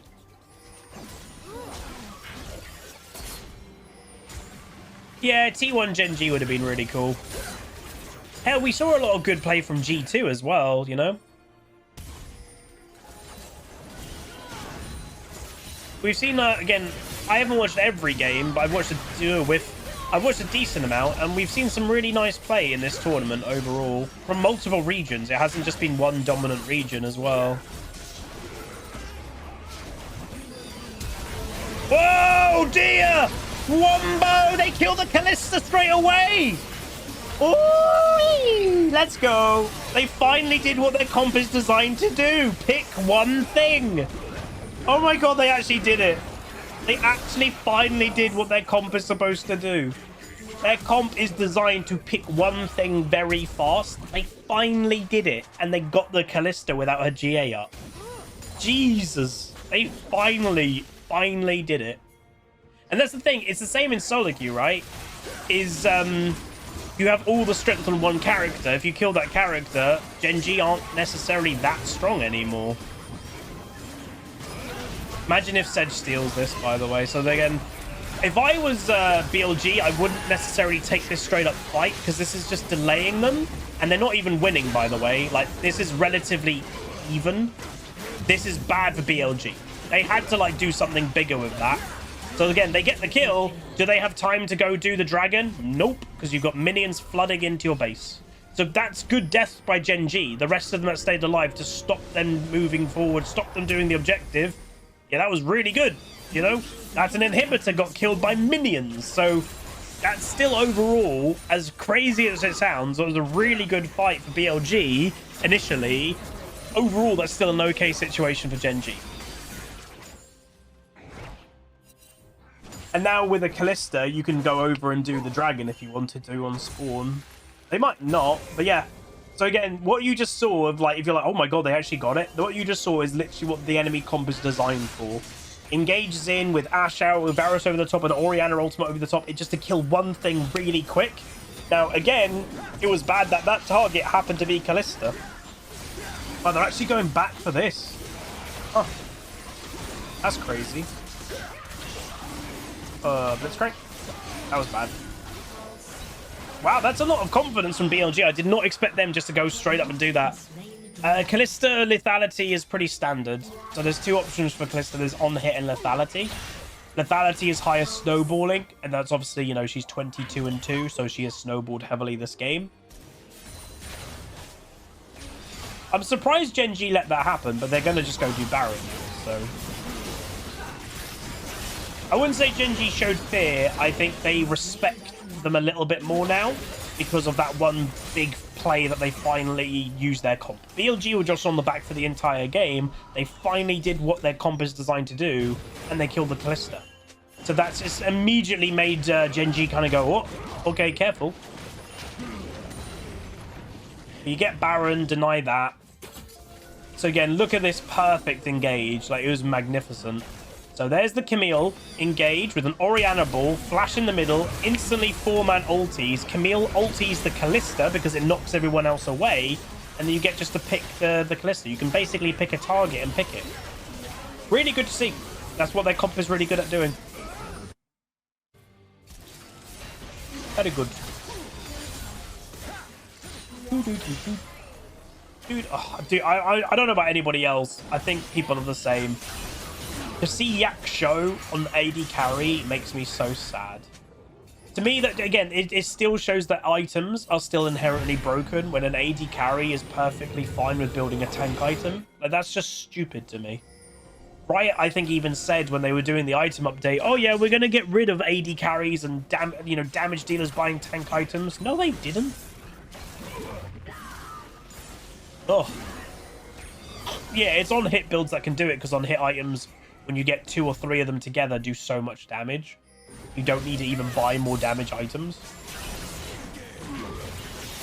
Alright, so when Gen.G have got all their stuff back up, by the way, they will then start to move forward again. Yeah, I mean, that is an option. Riot don't like to do that, though. So historically, Riot has never been like, oh, we're making this item only for the tank category or only for the AD carry category. Because even though Riot doesn't, you could say they don't love cheese picks or stuff like that, not everything is completely cheese or bad. Like, sometimes if you do that and you hard fist, no, you cannot buy this stuff, people will argue it ruins, like, potential innovation down the line. Which it can. That's how even, like, champions, if you go, oh, these champions can't buy support items, well, that potentially would have changed. That would have potentially changed, like, a lot of champions who have been, historically not supports. They've turned into supports over time. Zyra, Brand, Morgana, no, they weren't designed to be supports. But if they were locked that they couldn't buy support items, it would have changed the innovation of those champions.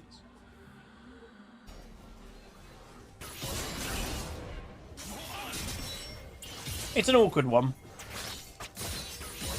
Because on one hand, you want to give people innovation and freedom. On the other hand, is it healthy to do so sometimes? Okay. This is... Oh, wow.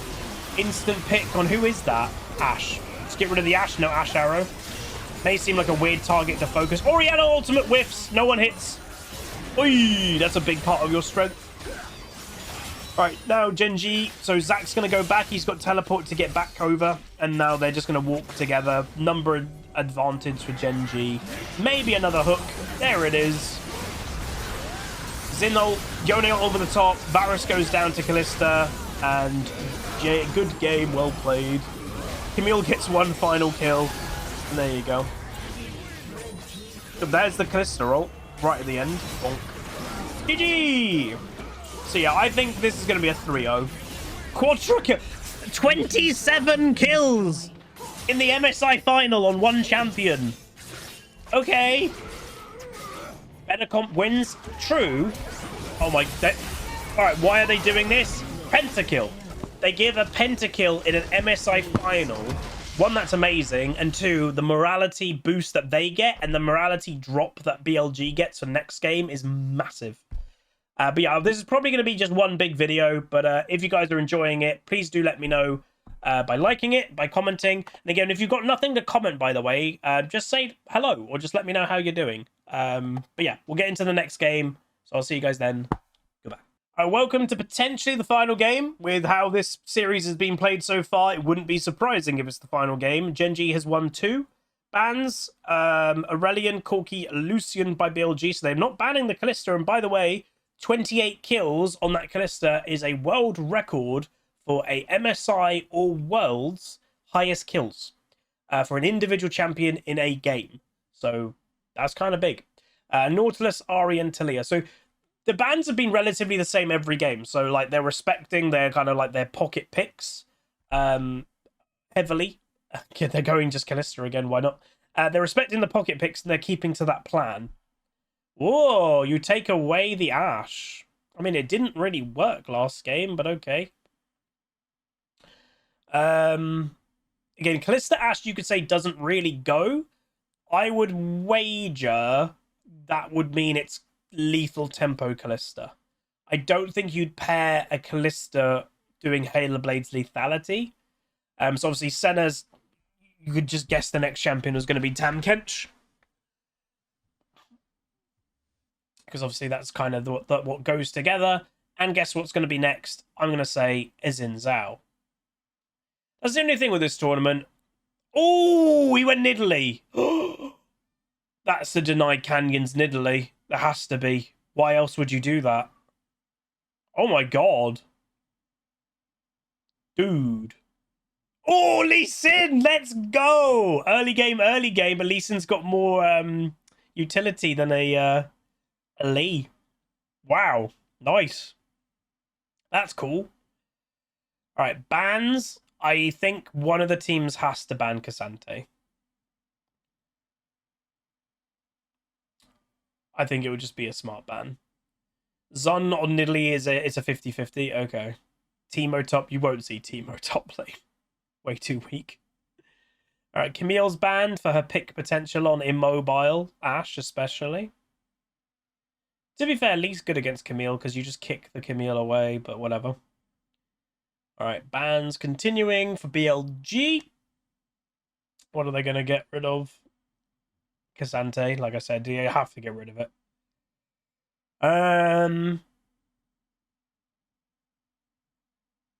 I could see BLG definitely drafting Orianna. Oh, should they ban Yone?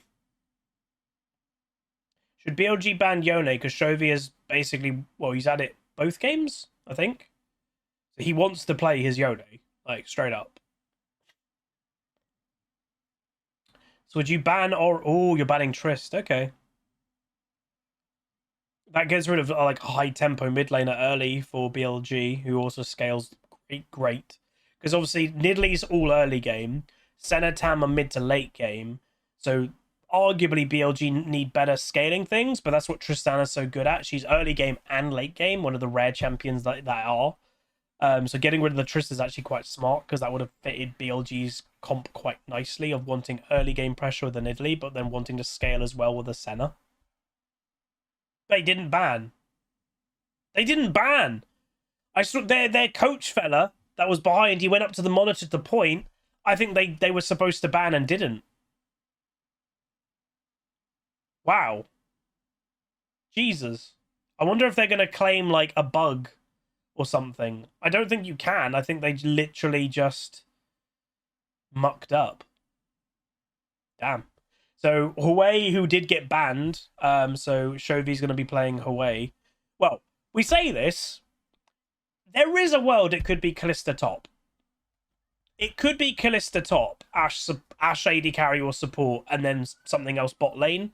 There is a world that exists, by the way. Like, don't completely doubt it. You've seen... And that Jace pick to me might be like, oh, we have to just be careful just in case it's Callista top. I am Fido 104, 60 months tier 1, 5 years sub. Thank you so much, dude. Hope you're doing amazing. Ooh, okay. So you've got Jace for early game pressure with the Nidalee. Then you go Jax to scale with a Senna.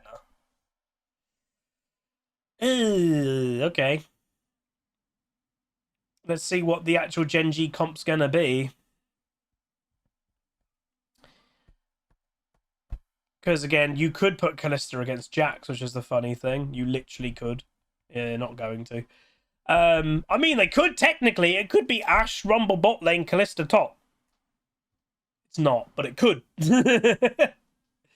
Comp-wise, once again, I prefer Gen.Gs.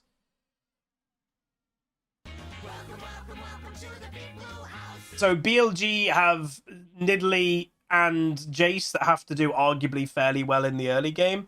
I would say, obviously, Jace will go the scaling build, so Muramana, etc. So his late game won't be garbage, but it won't be as good as a Hwei, for example. It won't be anywhere near. Rumble's a great pick. Completely. So BLG's comp is quite like momentum forward, like hit a Nidalee Spear, hit a Jace EQ, go forward. Rumble over the top completely stops your momentum. Like, you just can't keep going forward. You're picking Jax this game to be side laning, I would imagine. Like, try to have somebody with him at all times, and then they'll try to win the 4v4.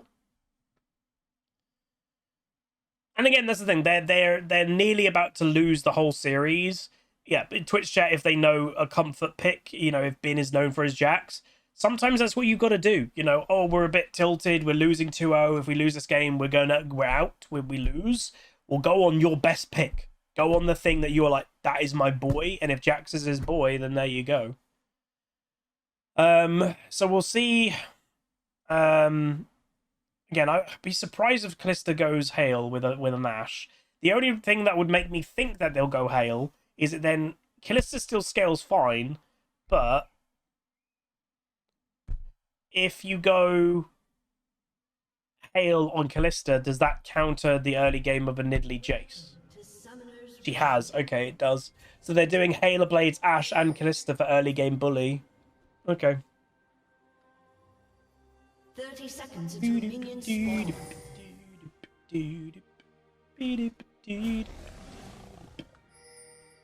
Seeing Jace to me is so weird. I don't know if Knight is just known for his Jace or something, but like, man, I like Jace as a champion, but I do not think it's worth playing at the moment. I really don't.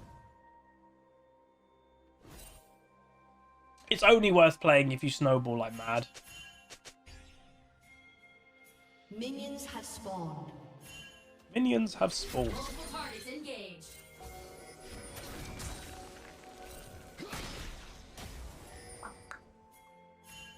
Azir over Jace. Yeah, but like the reason why I think you're seeing Jace, not Azir, is I think they wanted something early tempo with a Nidalee. That's the problem. Azir doesn't give you early tempo with a Nidalee. You have late game Senna Jax, so you have something more like early mid game with a Jace. That's my guess. So lane swap, they have chosen. BLG has been the willing with lane swapping. Similar concept to why GEN.G did it a few games ago. Avoid the Ashe support early game of just Wing being annoying, and then go eventually lane against them at level 3 when you've got your abilities available.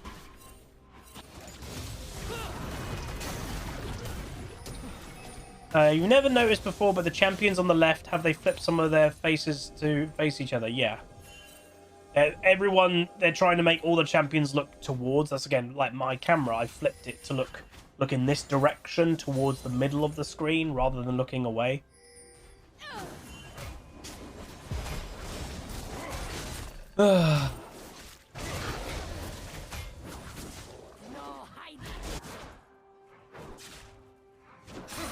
Again, unfortunately, this means it's going to be probably a boring early game.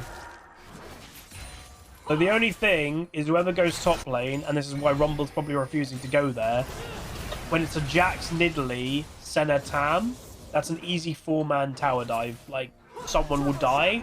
Rumble would have been. So he's just like, ah, screw it, I'm just not going to go there. You're just trading plates. And hilariously, GEN.G's getting more value because they're sharing plates among... Oh, no, they're doing it as well. Okay, so it's 3 people on each plate. So they're all getting the same amount of gold. And now, look, the BLG bot lane has hit level 3, so now they're going, right, we're level 3 now. We'll be able to kind of be okay against the annoying Ashe W. Let's go back and we'll go lane against them. I think so, yeah. Towers are really tanky in the early game. But with 3 people, you can get a couple of plates. Hilariously, that's Tam TPing bot lane, by the way. He's trying to stop their base desperately. Yep. Trying to stop the base, to ruin the tempo and the plan that GEN.G wanted to do. Is it only top lane? Oh, it's only top lane. Probably because of oh, that's probably why. That's why they got more plates in bot lane, because the top lane towers are tankier. It was the original thing to swap the lane swap. Yeah.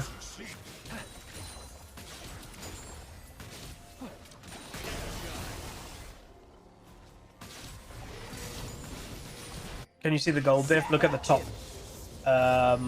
Gen.G is 600 gold ahead right now. 500 gold ahead. Again, Gen.G definitely gained more from that lane trade.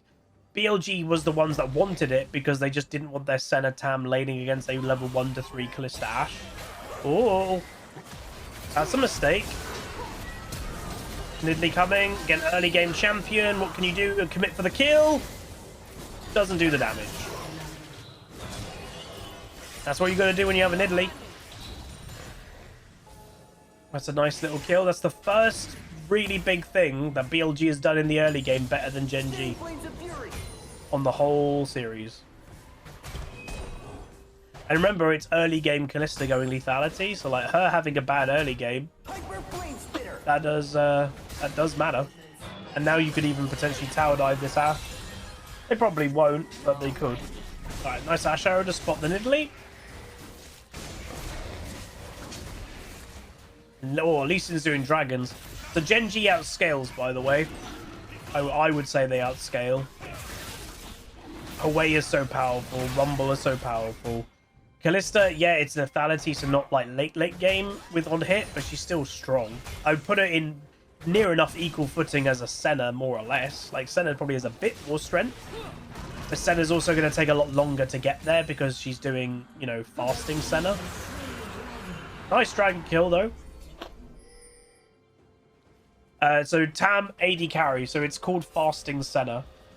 So basically the premise of the reason why you do this is two things. Supports make a lot of money in modern day League, so they make more money than they probably should, so you're not actually at a huge disadvantage if you're playing support when it comes to buying items anymore, like used to be years ago. But then also, Senna as a champion, she gains inherent strength and value from her passive. So she, is it 25 stats? She gains range, she gains crit, she gains strength just by getting the souls.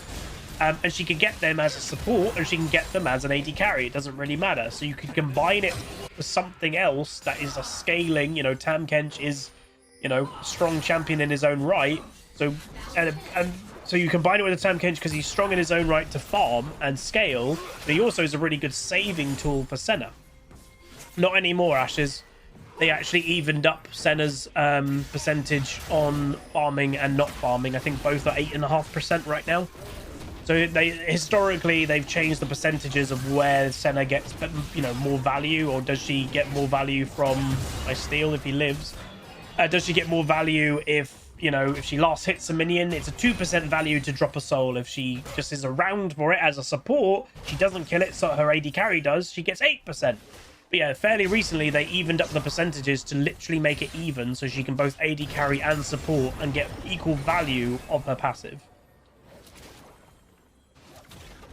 So you can see here, a Jace, who's supposed to be a lane bully, is not lane bullying. It's the major premise or the major problem with Jace. It makes me so sad, because again, Season 9, the first ever year I got Master, Jace was my boy. And he just doesn't do anything anymore. Makes me sad. He's a really fun champion to play. Let's hope he does well in Arcane Season 2, because he'll probably get buffed.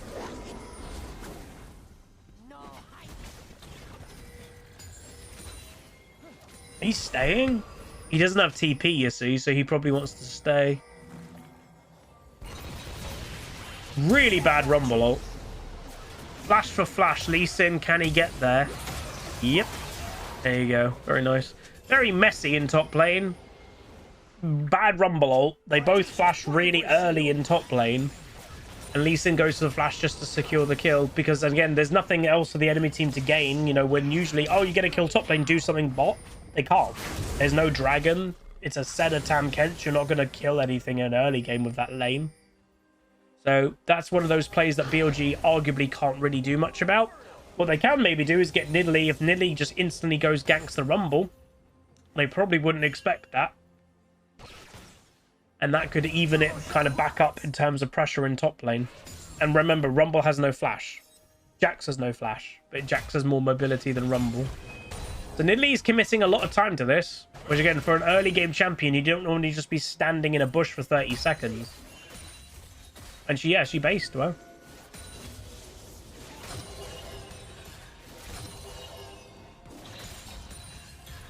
Oh, they're definitely going to be buffing up the arcane champions. Like, legit. I don't even blame them for doing that as well, by the way. Alright, Tam base, TP's back.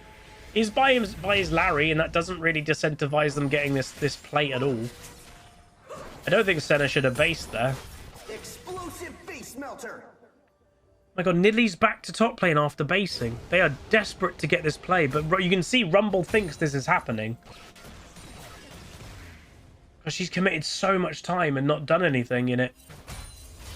Yeah, so you can see that question mark pings that Rumble's doing. He's probably like, there's a ward or Nidlee was right there. Oh, all in. So early flash to get out of range of the Tam knockup, by the way. Look at the strength difference between Kalista. And now Kalista should be able to get billions of auto attacks on this Tam. Oh, she did get hit by W. That kind of ruins it. Oh, gets the... Nidlee is on her way. Hwei is also on his way. Nidlee early flashes, early heal. Tam's flash Qs. Does get the kill. Knock up. What can Hwei do? Probably end up just getting one kill. But no, he doesn't because the shield of Senna. She hit level 6. It's a shame because the 2v2... Arguably, Gen.G's bot lane is doing better, but the Nidlee just appears at the right time. And sometimes that's the most important thing, you know? So now they're going to be trading. So Lee Sin doesn't want this to be traded, I think. I think they want the dragons. So Lee Sin is, instead of just going, all right, I'll just do grubs, he is on his way. I think he's too late, though. Yep. Wow. What can they do? Nice hit by Hwei. Gets the fear. Oh, they're going. Kick into his team. Senna W, though, ends up getting the kill. Again, Nidlee strength early game is not too bad. They end up trading. They will break open. Oh, they will probably break open bot lane, and this Senna is definitely going to die eventually. There's no way she lives. Push, Kalista, push. Ooh. Oh, wow, you actually let her live.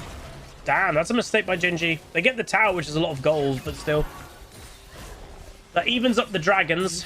One a piece, but that's a lot of gold. Early tower for Gen.G. And again, goes without saying, I do think Gen.G has scaling in their back pocket here, so I don't think this is the type of game that BLG is like, oh yeah, guys, it's fine, you know, like, we'll just scale. I think they get outscaled as a comp. Because it goes without saying, if people go, oh, but the Jax will always be able to 1v1 the Rumble, potentially, but the Rumble will always be able to do that with his ultimate. And in late game, that ultimate is not a crazy big cooldown. Rumble could just use ultimate and basically kind of go, you can't push.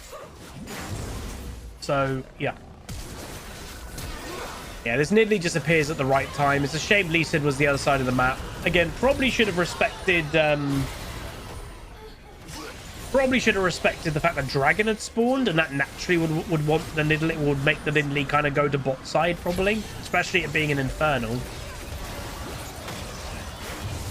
Good W by that Senna, by the way. That's what ultimately got the Lee Sin killed.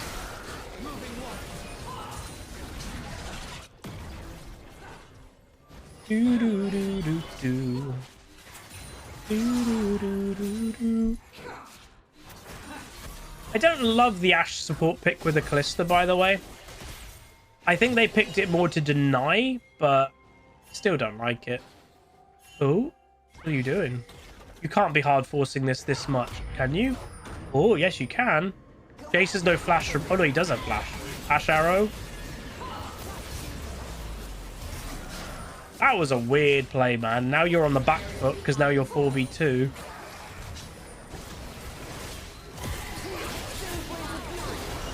I don't know what Gen.G are doing. Play what? Incarnation? 3 kills. But like, for clearly a play that was not on. It literally looks like Gen.G's not even like... This looks like they're sabotaging themselves. This is weird. They were whispered in their ear. Lose a game. Make it game 4. This is like Compared to how they've played this entire series, they are playing very weird this game. How peculiar. I don't want a game 4, man. I've got F1 in an hour and a half, and I wanted to mow my lawn before it.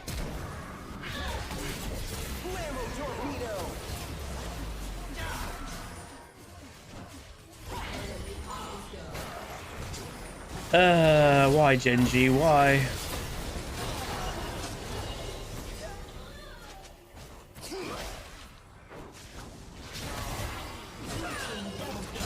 That was a really weird play. Overforcing to a tier 2 tower bot lane. I just don't know why you would do that.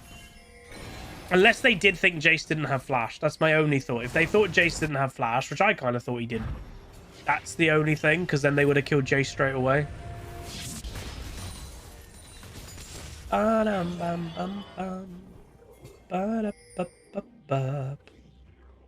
You guys think lethality is a problem, by the way, when 4 champions in the final of MSI in this game are building lethality?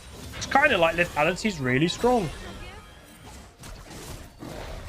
And Riot still deny that the fact that they think it's strong, which is bizarre. It's been strong literally this whole year. And last year. And the year before that.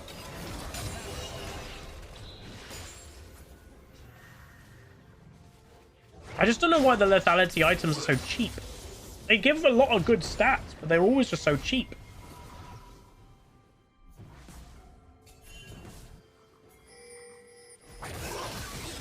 He's in. Careful. The Jaxes have got that 1v1 prowess. Rumble's doing decent damage return, but knows he would win the long-term fight. But Jax is very much overstayed. Now BLG are making mistakes. He's going to go for it. He does actually get the kill, which is good by him because he was definitely dead. So at least he gained something for it. So well done to the Jax. Very odd play. He should not be overextended that hard. Gen.G should definitely take the dragon because obviously Jace committed top lane with TP, so he can't get over. Oh, Ash Arrow. Shame it hit the Tam. They are going for the Tam though. He gets cancelled. The way doesn't do billion damage yet. He eventually will. And it is worth saying, like, you know, this game has been a bit sloppy so far from Gen.G, but Chovy on Hwei is doing completely fine. Hwei is a late game god. So dragon pickup from Gen.G. It's going to be an Ocean Dragon Soul, which is it's a good dragon, but it's not one of those like game-winning absolute Dragon Souls, really. Because like a lot of fights are just determined by like the fight itself, and the regen doesn't really matter. Hey, new guy. Oh, Edge of Night came in handy.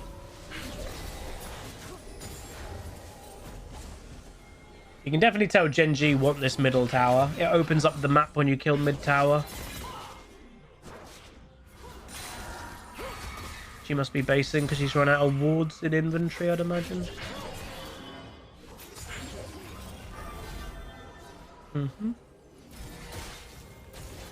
Yeah, for the first time Chovy is being outfarmed, but Jace is an early game champ, remember, so... And also Jace is going more side lane early.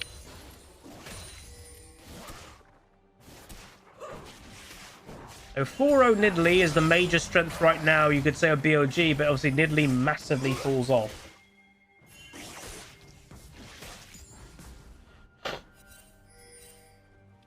Jax doesn't. So yeah, Jax is scary. Oh, they're going to go for a Jax kill. So Rumble should show early, get the Jax like, oh, I can kill you. Who's that TP? Jeez. No, Tam. Oh yeah. They've got 3 TPs. So they were, I think they were, Gen.G were thinking about trying to go for the Jax, but then the TP mid forced them to go mid lane. So again, their harass and poke with Hwei is obviously very powerful. Nice spear. Gotta hit those spears, baby. All summoners are practically up for a 4v4 team fight mid. Practically. Ah, Rift Herald. Okay. Will we see an early Rumble? Oh, Ash Arrow. Oh! Okay. Here's the Senna cleanse insta. using the Rift Herald, but they don't actually kill the tower because they didn't get forward momentum. And this is leaving Jax, by the way, to the side lane the entire time. So leaving free XP, solo XP, free farm. This Jax is going to get really ahead. Once again, Rumble is going to struggle in fighting a Jax when he doesn't have ultimate. So what do? They send Hwei top. Hwei obviously has a wave clear similar to Rumble's, which isn't his ultimate. Also, Hwei has a fear tool that, you know, is pretty easy to fear someone that just runs at you. So that's kind of your strength against the Jax per se. But hilariously, a Rift Herald play has gone kind of backwards for Gen.G, and they end up losing their mid lane tower. That's kind of nuts. That's kind of nuts. I don't like the Ashe pick. I honestly think the Ashe pick for Gen.G is such a mistake. They needed something like big. You know, they needed a Nautilus, or they needed something like that, and not an Ashe. Hell, the Blitzcrank even would have worked again, probably. You hook any of the enemy team minus a Jax, it's good.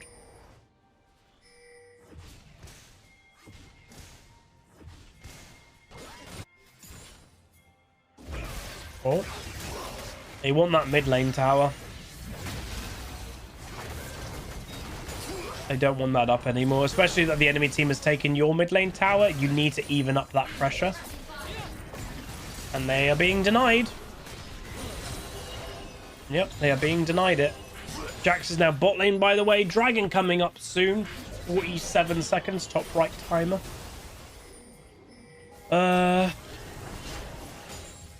Did they just steal that blue buff? Hwei may have stolen that blue buff. Oh no, I don't think he did. Never mind. We just looked for a moment that he did. Okay, you can commit Hwei. Oh, you can't even commit Hwei doing this. I don't like this at all. They're giving the dragon up. They're just letting the dragons go to 2 apiece. I guess again they don't. They feel that they might outscale, so they're like, we don't have to risk a fight right now where the enemy team is clearly stronger, with Nidalee being 4-0, 2 items in, 10 stacks of Dark Seal.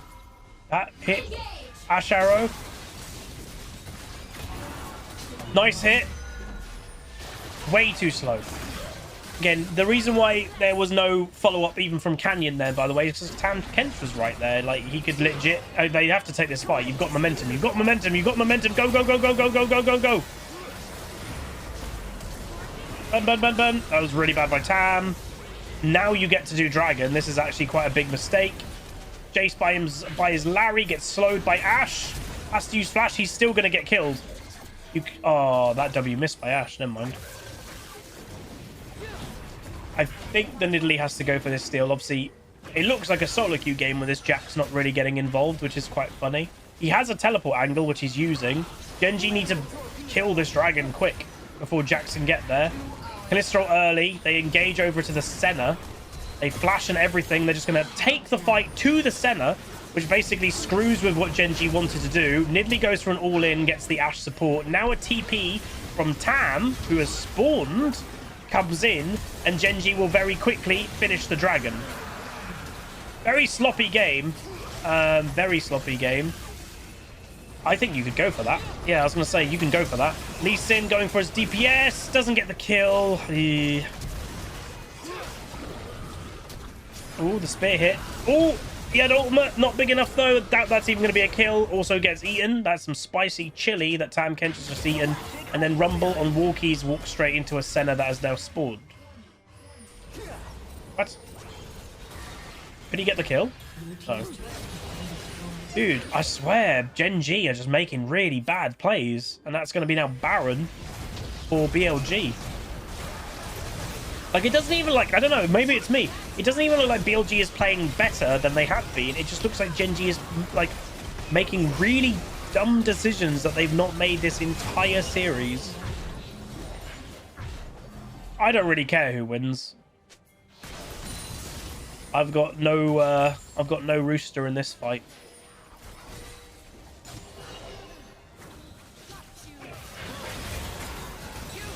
Bad decision.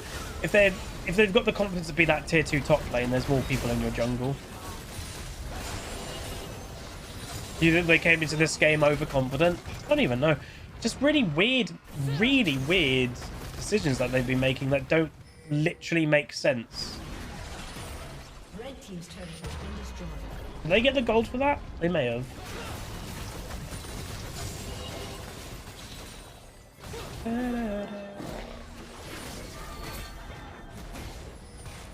I don't know. If you get to absolute late game, Gen.G have a chance, but what BLG need to do right now is apply the pressure. Like, don't lighten up at all. You've got Baron. Use the Baron right now. Break open the base. Red team's turret has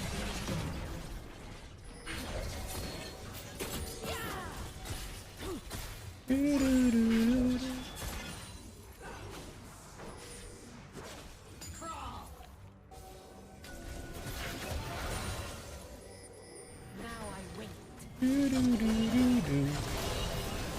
Yeah, and obviously, Hawaii's got good. Hawaii's got good wave clear, which does slow down BLG. Rumble's also pushing tier 2 bot, which is kind of a good decision because ultimately that's going to bring Jax back, and that ruins for forward momentum at least in one area. Look how many wards are in that bush. Jesus Christ. I don't think Rumble, he's going to commit to it. If he gets it, it's a lot of gold for Rumble, but he can't die. It's pretty good. 700 plus gold for Rumble alone there. See, I think the mistake that Gen.G made in this fight is they split. They had number advantage. If they just stayed kind of grouped, I think it would have gone better for them, because then a Nidalee gets to pick you off by herself and all that, you know? And the respawn times are still really short right now, so Tam just spawned and then boom, BLG have got the number advantage in a group situation. Gen.G to me should have just stayed together. I respected he went for this, he just didn't do enough damage.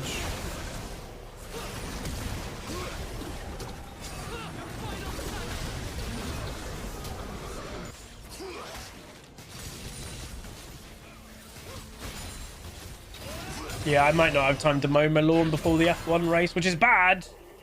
My lawn's a bit, well, I don't know what the hell's going on. I did put, like, you know, lawn feed on. I'm trying to make my lawn nicer because Maya's kind of, like, ruined it being a dog.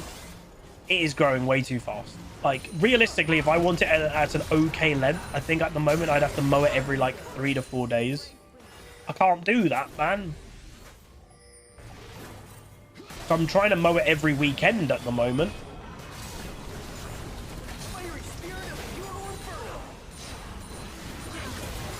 Hey, Diamond Crusher, I'm doing good.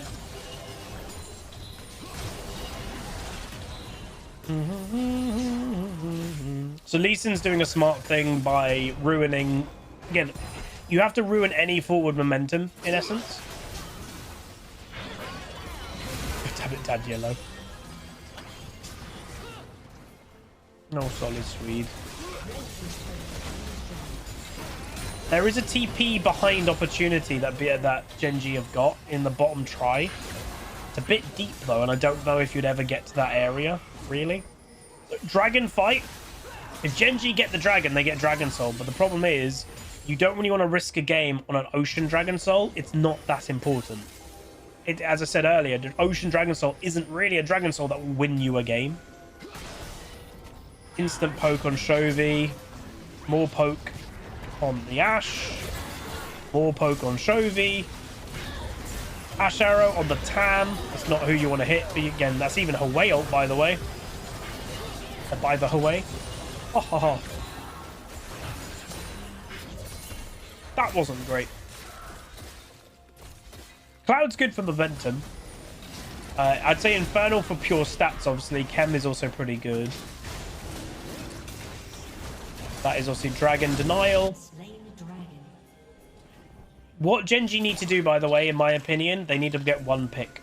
They need to kill one person just to ruin the momentum that BLG have currently got. Just kill one thing. Yeah, the Ashe pick doesn't go with their comp. I really don't like the Ashe pick at all. I think they more pick the Ashe to deny it rather than it being good. Oh, they're actually going for the Jax. Whoa, nice. They needed a pick. Okay, this is actually really good for Gen.G. BLG are kind of mucking this up. Rumble, burn, baby, burn. And the game is now turned with the comp that is arguably better late game. Woo! Ooh, they needed that pick. That's what I said. Jax is also a massive one to get picked because he has so much individual strength over the Rumble. Oh, snap. Snap, crackle, and pop. Don't get ahead of yourselves. Don't do a really dumb play out of nowhere. So again, it hasn't turned everything, but it's momentum, right? So BLG would have been feeling so confident and feeling so, oh, good. Oh, that's a kill. Oh my god, it's not, because the Senna shield. God, she's smart in doing it. She does it every time. But that does kill, like, nearly kill her. Can they do Baron? Not going for it. You are Callista, remember? One of the best, if not the best Baron taker in the game. I kind of like how I've watched this series, by the way. As I said, I don't have a rooster in the fight, so I don't really care. Ooh, I don't really care who wins, but watching the teams, I think I want of what I've watched Gen.G to win. Yeah, true. It's lethality, so it's not as good as on hit for Baron, but it still is good.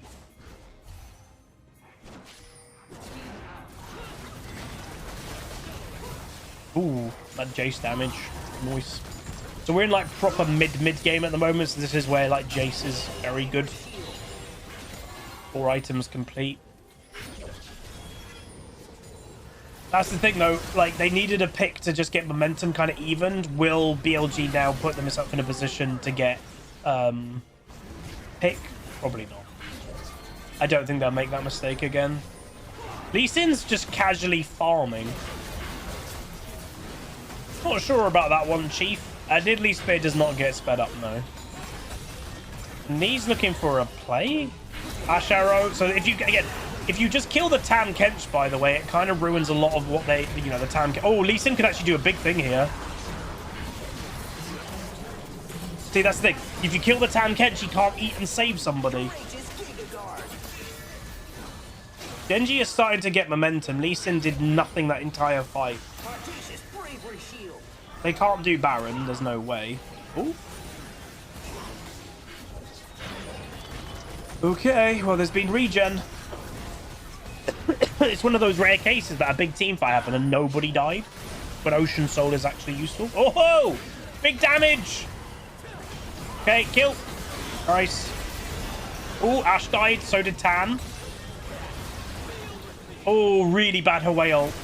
Oh, that was bad. Dude, if he did a better Hawei ult, then that could have been the whole difference of this fight. Oh god, Gen.G are now on the back foot. This is like a legit game of cat and mouse. Oh, Rumble. And that's that. That's Baron. This is such a weird game. Such a weird game.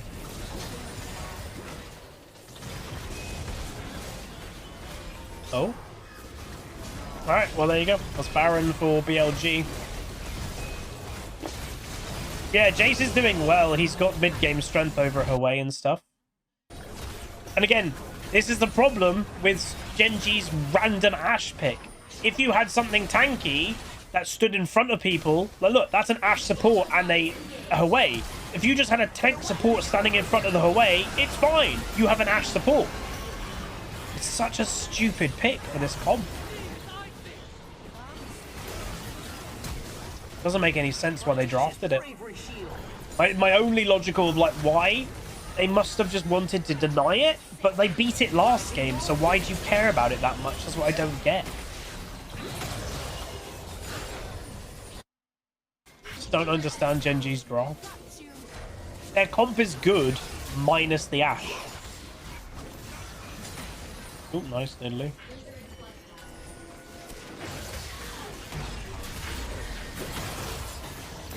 This is not attacking. So again, they are going with the, hey, well, let's just kill the Tam here. Some people won't get it. He is a really useful, this is going well for Gen.G now. He's a really good thing to kill first because he's such a blockade and he also is a savior. So he'll stand in the way and take a lot of damage, but also, oh, my AD carry's caught. Nom, you're in my mouth. He's a really good pick. If you can get him without losing anyone, he's great. That's Ocean Soul now, though. which again isn't a game-winning soul, but like this game has actually been quite a lot of fights that no one ends up dead. Now that's the advantage of having Ocean Soul. You'll have regen.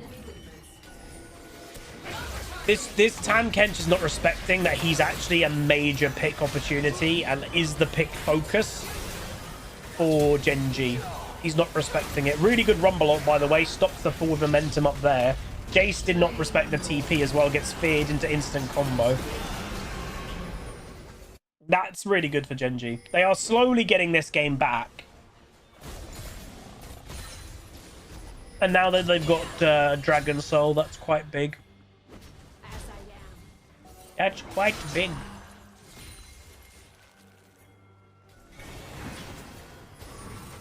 Yeah, Ocean Soul is very good against the like Jace poke, for example. So hilariously, it actually is pretty good for Gen.G. So BLG, I think they don't really know what to do, so they're just going with the default. Let's just keep grouping up, everybody. They're going all in. Are they? No.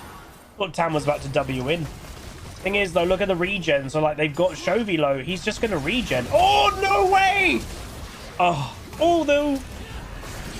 That's the Tam, and that's why you picked the Tam Kench, because Tam just saved his AD carry. But Tam Kench is not dead. Oh, my God, he's not dead. That's why you picked the Tam. That Tam literally made that Senna survive. It's a shame Rumble wasn't nearby to do a big Rumble over that. And look, everyone's full health again because of Ocean Soul. So hilariously, Ocean Soul is not normally a game-winning soul because fights just end and people die.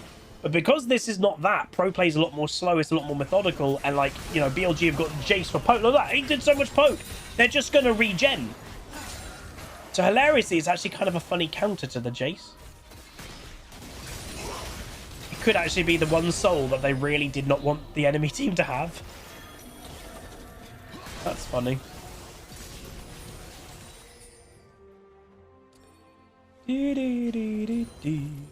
I think the Jax, by the way, should be side lane, like push side lane advantage more. He's not really doing that anymore. Rumble's bought Yak Show, by the way.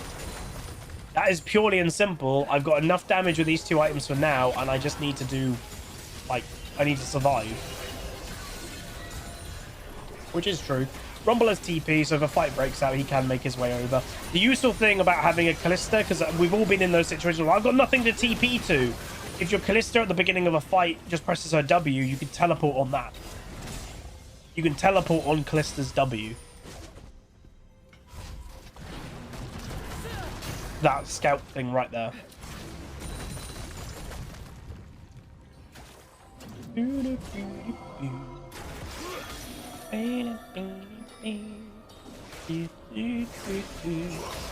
Oh yeah, you would definitely go TP. You would not.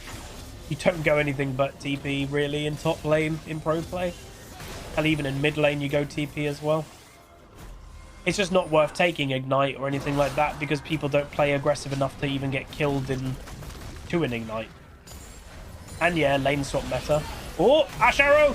Again, being saved. That's why you go for the Tam Kench more than anything else.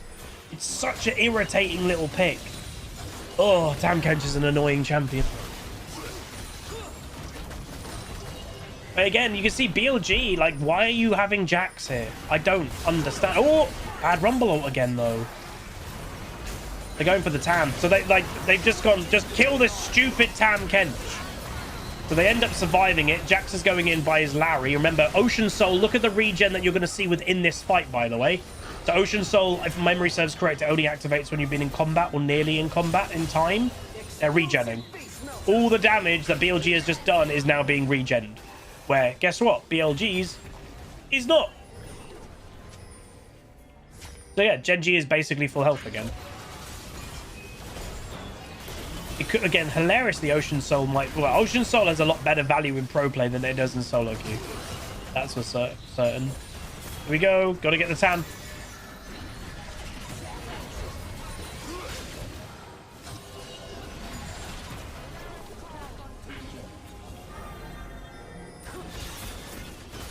Oh, bit of damage, bit of poke.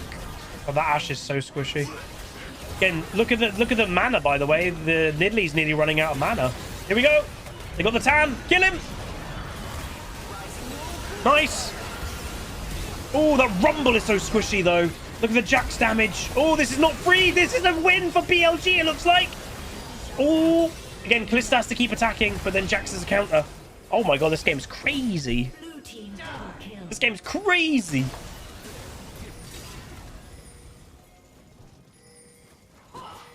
Oh, and then Ashe got found. Kalista might even be dead. Jace is really good at hunting things down. Yep, wow, ace. Ooh. That's the problem, though. You need to focus a Tam so he can't save things, but if you're focusing a Tam too much, they still have a Jax and a Jace and a Nidalee that can jump on you. Yeah, it doesn't count at getting all in. You know what I'm saying? Red team's turret has been destroyed. I think should be game. I don't... Yeah, that's game. Has been destroyed. There we go. That doesn't even obviously up the series, but that makes the series 2-1. Still is on obviously game point. If Gen.G wins any of the next games they win. That was a weird game by Gen.G. But anyway, that's going to be it. If you guys enjoyed this game, it'll be... I'm going to just do this as one big video, I've decided. But yeah, like, comment, subscribe again. Hello. See you in the next game. Hey guys, welcome to game 4 of the Gen.G versus BLG series. Again, I have decided now, I think I'm just going to do it as one big video. It'll probably be today's second video, by the way. We're technically supposed to wait 24 hours until we post it, but no one is. And I was keeping to the rules. And then when Cadril, Double Lift, and all them lot on, it was like, well, if they're not, I don't have to. So hopefully you guys are enjoying it, nonetheless. So I predict the Gen.G now will win this game. They've got blue side, which is the stronger side. So they ban Talia Ari, which they banned both games, and now Lucian. They get Senna first. And then the other bans are Cassante, Aurelion, and Corki. So Nautilus, there's the Nidalee again, because you don't want to let Canyon get Nidalee, I guess. So Senna will likely be paired with Tam Kench. Unfortunately, it's boring, but it's the way that it is. But again, you don't even have to take the Tam Kench early if you don't want to, because, BLG aren't going to take it. So, is there anything else that's better? Do you want to take Xin Zhao so it doesn't get banned? Ooh, oh, Maokai. Are they doing Senna AD carry with Maokai instead of Tam? Potentially. That'll be interesting. Obviously, Shovi's Yone was really good in game 1, game 2, so would he go back to the Yone? Maybe. Cassante obviously has been banned. There's the Lee Sin again to match the Nidalee. Again, the random Ashe draft last game, man. I do believe the Ashe pick lost them that game. It just didn't go with their comp. They needed something that was tanky to stand in front of the Jace poke. Which, again, this game, they've got a Maokai to do that. They didn't have that last game. It was really weird. Ooh, Tristana mid, most likely. You could play a bot lane, but we've been seeing Tristana mid a lot more. Tristana basically can play against anything in mid lane. Some lanes she can be the lane bully, and some you just focus on late game, scaling, because she's both. Her way's being banned, though, because, again, her way is pretty much always good. Would you want to get rid of the Jax? Jax was an issue last game. So there's the Kalista gone, just in case, again, you want to pair it. Yeah, Kalista and Nautilus is a nice combo. Potentially, if I was Gen.G, I would ban the Jax myself. The Kin guy did not seem like he was massively, comfortable against it. And if Bin is his, best champion, yeah. You expect a Varus ban? Maybe. There's the Zac top lane gone. I would definitely ban the Jax. I don't hate Tristana mid. I just don't think... There's a reason it's good in pro play. It's very different in solo queue. It's nowhere near as, powerful in solo queue than pro play, because they're different games. And there is the Varus ban. Okay, so that probably is Jack's top lane going to be then for Bin. Why would you put him on something else when he did so good last game? And, legit, there wasn't really an answer to it. You could answer, I guess... Ooh, Zeri. I mean, Zeri Nautilus doesn't really go, but okay. That's an odd pick for this MSI. Because I don't even think on this patch that this tournament's being played on, Zeri isn't that strong. Camille is an option, by the way. Camille's a really good option. Okay, they're not doing it. I was gonna say Camille's a good option because like you pinpoint like ulting a Tristana or ulting a Zeria's Camille stops their mobility, which obviously is their major strength, but they're not doing it. Is it gonna be Yone? It's against Tristana. Yone can deal with that. You just go Doran's shield early. You both... Ooh, it's an Azir. Okay. That's also a good pick. So that will give Tristana a slight advantage early game, but nothing really matches the Azir late, apart from an Aurelion, but Aurelion's obviously been banned every single game. There's the Camille coming out, though, potentially. Really? Like, would you... Okay, they're going to go Camille because it's better for their comp. You don't get the Rumble pick. Yeah, I mean, the Rumble with the Maokai is a nice combo, but, like, you don't need the Rumble now that you've got Azir. It would have been better to have, like, a Bruiser top lane, like a Camille or something. Yeah, I'd agree with that. It's a bit of an odd pick. So both, I don't know, I think drafts are relatively even. If anything, I'd give a slight draft advantage to BLG. Yeah, probably. I'd give a slight advantage. Oh, hello. Oh, thank you very much. I've got a new tumbler. Look at this. I said to Queen Pleb I want a new tumbler. I saw this design yesterday when we went out, but I didn't get it. She's obviously got it for me today. That's very kind. I love you. Ah. There's nice caramel macchiato in that. Very nice. Ah. But yeah, basically... So this is my old tumbler. It's got summer fruit squash in it. I live with this tumbler, but I only got one of them. So now I've got a second one, which is good. It means I can wash them more frequently. You don't need to know that, but yeah. Anyway, I would potentially give BLG's comp if I had to go win percentage. Like I said, that game a while ago, like 70% win rate or something for Gen.G. 55% win rate for BLG based on comp. Like, very slight advantage, I would say.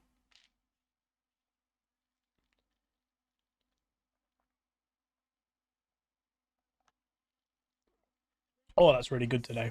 All right, here we go.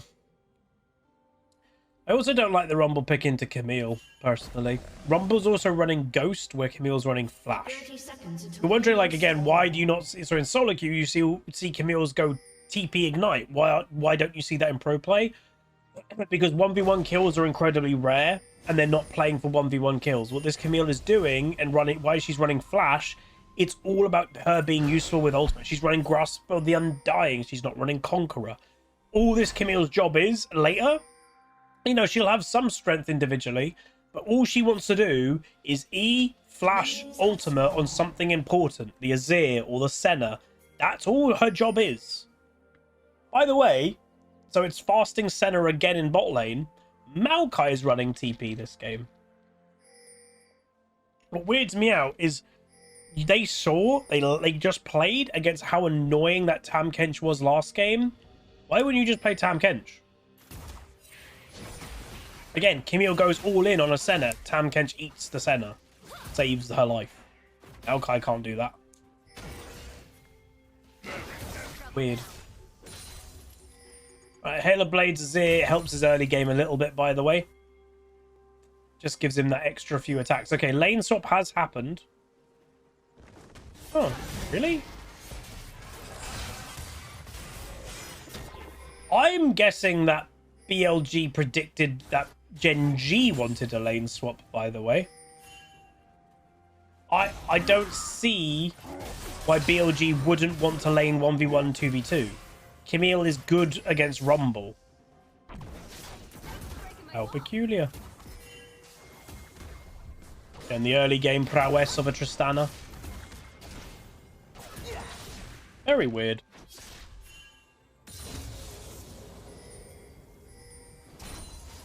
This is such a weird meta, man. The top lane is just like sad. In Broken Blade's interview, man, was like, I really wish they get rid of it.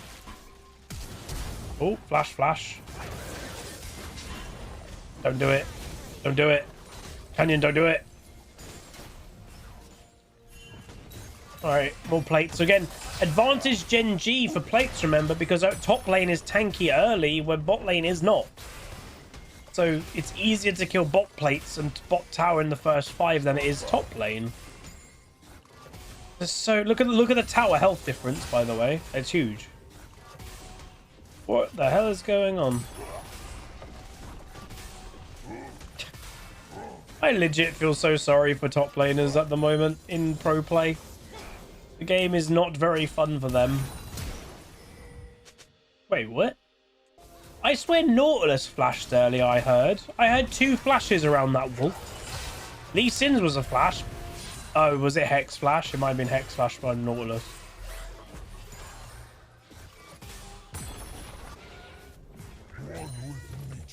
Uh-oh.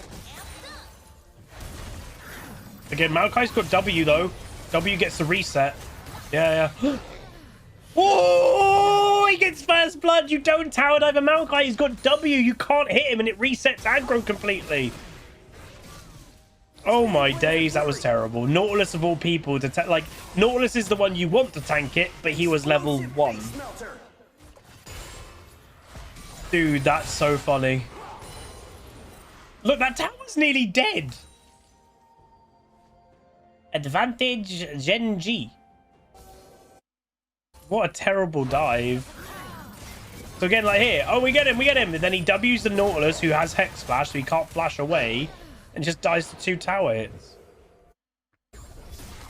Yeah, no, Gen.G didn't stomp 3-0. Last game was a bit weird. It kind of looked like Gen.G gave them a game. It was weird. They just played terrible and drafted an Ashe support that didn't fit the comp at all. No, it's not Rumble support. It's just a bit of a mess of a game. Lane swaps always make it really messy. Bro, leave the Rumble alone, man. Leave the top laners alone. They don't get to play the game. Then, you know, if you instantly gank them, they have no fun.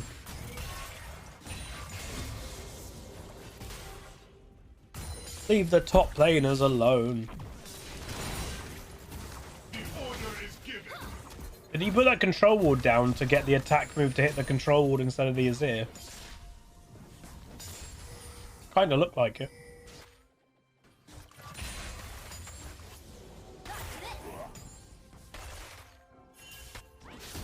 Oh, level 6 Tristana though.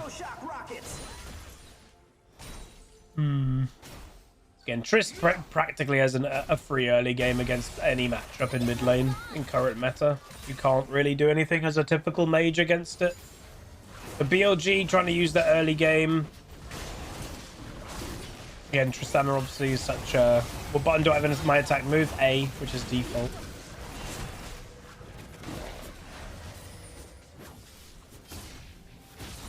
No Hex Flash coming in, but again, Azir's got ult. You could just get ulted into tower. So BLG might be looking to try and get everything. So they got the dragon. They might now be looking to go to the little grumpy things, scuttly things all together. Which they are. This is the power of one Nidalee early game, but also the Tristana. You have to respect it. She will just snowball if you fight in a bad way. They could dive. Again, the problem with this dive is the damage isn't very impressive. What a weird game. What a weird game. Late game scaling, though, you might give late game scaling to Gen.G. Yeah. Especially if you equate that at least in his utility, he can get a good kick on something like a Tristana or Zeri, where Nidalee cannot do that.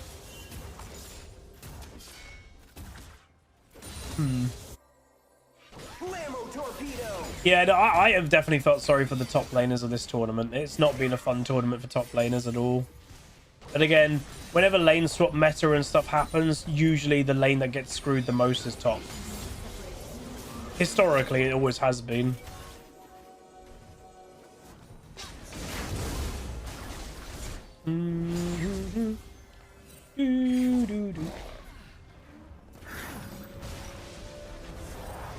So again, bit of a weird early game. Like, again, why is a Nautilus chasing around a Nidalee jungle? I have no idea. Like, genuinely. It looks like someone's trolling in solo queue and following their jungler around.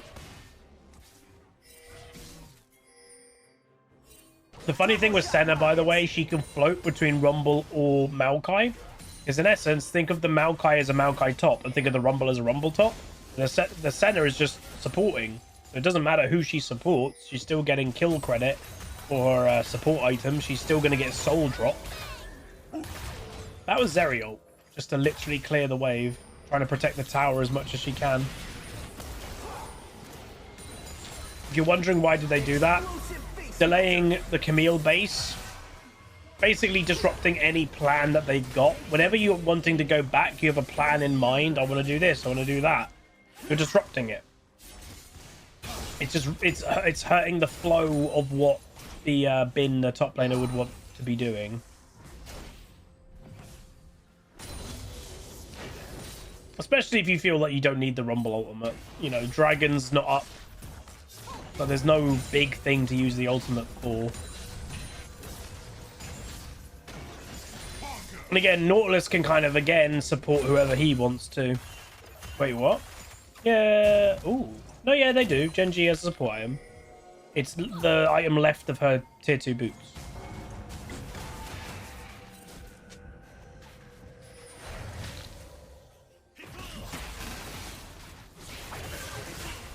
Right. I'm surprised, I will say, somewhat of how like passive the Lee Sin has been playing. Because like Lee Sin's a powerful early game jungler, you know? Just waiting for my subroutine to begin. Yeah, the Senna's gained a lot more value than the Nautilus in these roams for sure. Uh-oh. Bye-bye, Kin. He's dead. I got hiccup. That was bad. Again, they're all missing, man. Alright, they need to go for this dive in bot lane, but it's a level 8 Zeri. You'll just have to kill the Nautilus quick, I guess. That would have been a mistake if the Nautilus hit that, I think. When it's 12-hour stream. I actually haven't decided. It might not be within May. It might have to be early June. Because next weekend, I have a certain guest coming around who is a pleb, and his name is Jeebus. Hey, Luchton. The Pope. I don't think Jeebus is the Pope, unless he's not telling me something.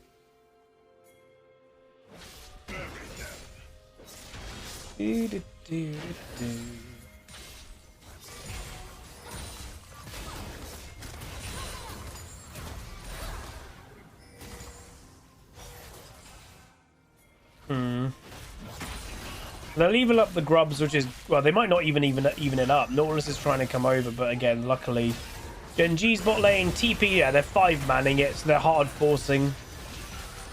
So they will even them up, unless one gets randomly stolen. That's the thing, we shouldn't see that, though. Orange just said you're going to hate seeing Senna, Maokai bot lanes. You shouldn't. Is this good in solo queue? No. Way too slow pace for solo queue. That's what people don't get. It's a bad lane for solo queue. This is only done because it's pro play, and pro play is snail pace League of Legends. Ooh. Nice damage. Double kill. Oh, that's so close. Double for the Maokai. Bomba. Not really the guy you want to have a double kill. Oh my god, Gen.G should continue this, no? No. Okay.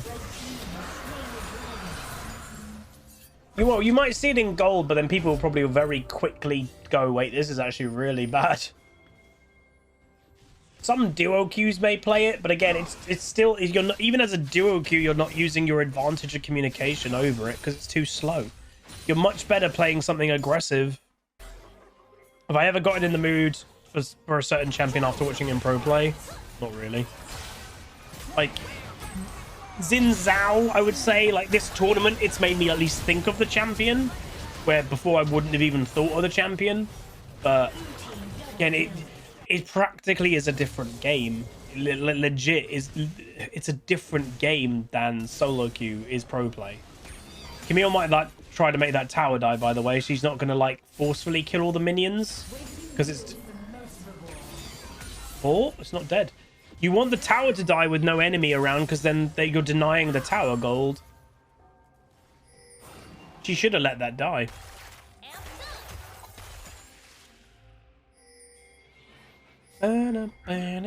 Question. Why are their gamer tags combined with the team name? Oh, Rumble's going all in for that. Oh my god, look at the Rumble damage. Dude. 1 for 1. Yeah, like, shouldn't it be Gen Space Canyon? Why is it all in one? You might see Tristana mid in solo queue, possibly. Because the thing with Tristana, it's not like, you know, the Senna and stuff.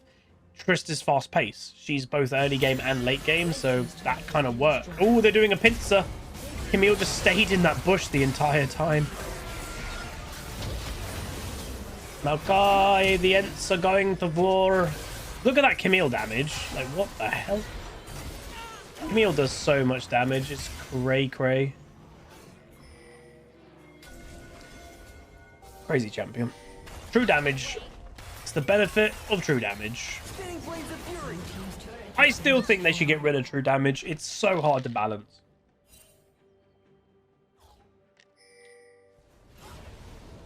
Like, there shouldn't be a reason that Camille does half health with one ability, the Q. Just mad. It's the combination of Sheen proc and true damage, so no resistances work against it, obviously. It's just a bit lame. This Zeri just ults. Like, legit.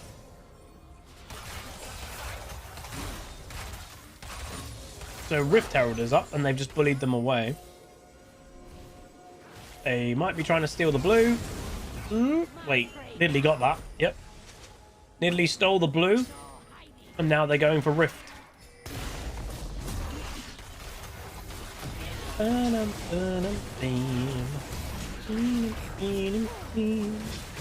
don't love that Gen.G is just letting this happen, by the way. Like, they're not crazy weak early. But like, look at this Camille damage, by the way. Watch this. Bam! Half health. Again, watch it again. Here we go. Bam! And why is that allowed? I know people say, oh, it's a level 10 to level 7, but like, still.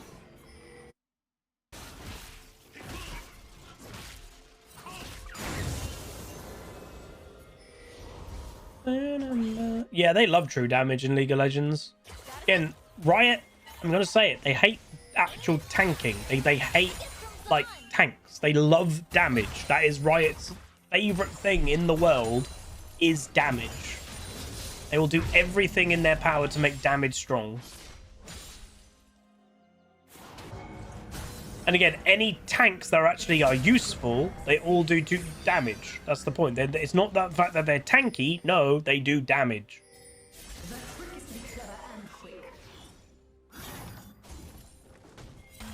It's crazy.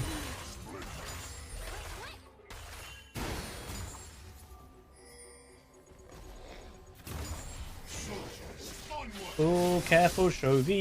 He should be fine. Are they looking for a pick? Maybe.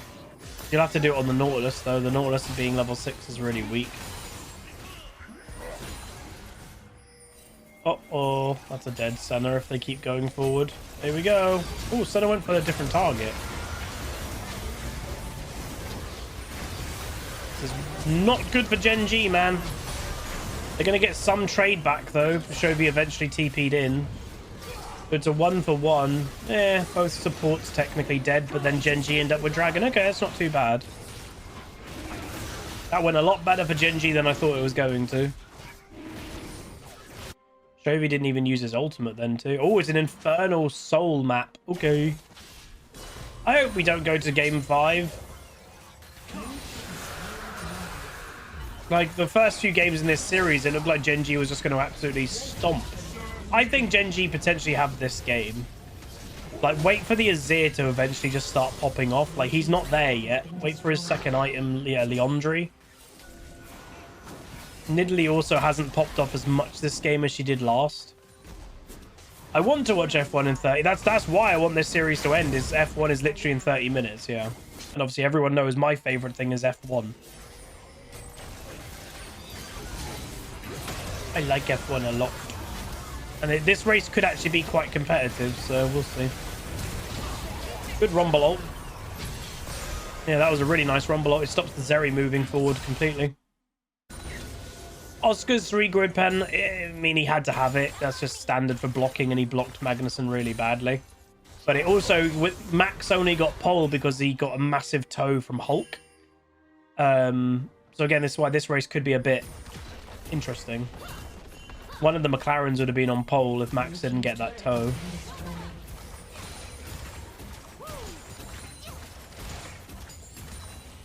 Nice E-hit. So Azir top lane. They know he doesn't have TP, by the way. He used TP to go mid lane play. There's a Rift Herald. They're looking for tier 2 bot lane, which will see a lot of value.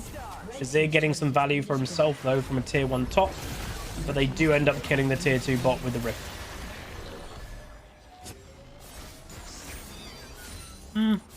He's got Leon. Oh, no, he doesn't have... Oh, he does have Leandry now. So that is an item power spike for Azir. He is kind of now online. So that gold difference swing is basically near enough that tier 2 bot lane they just got, more or less.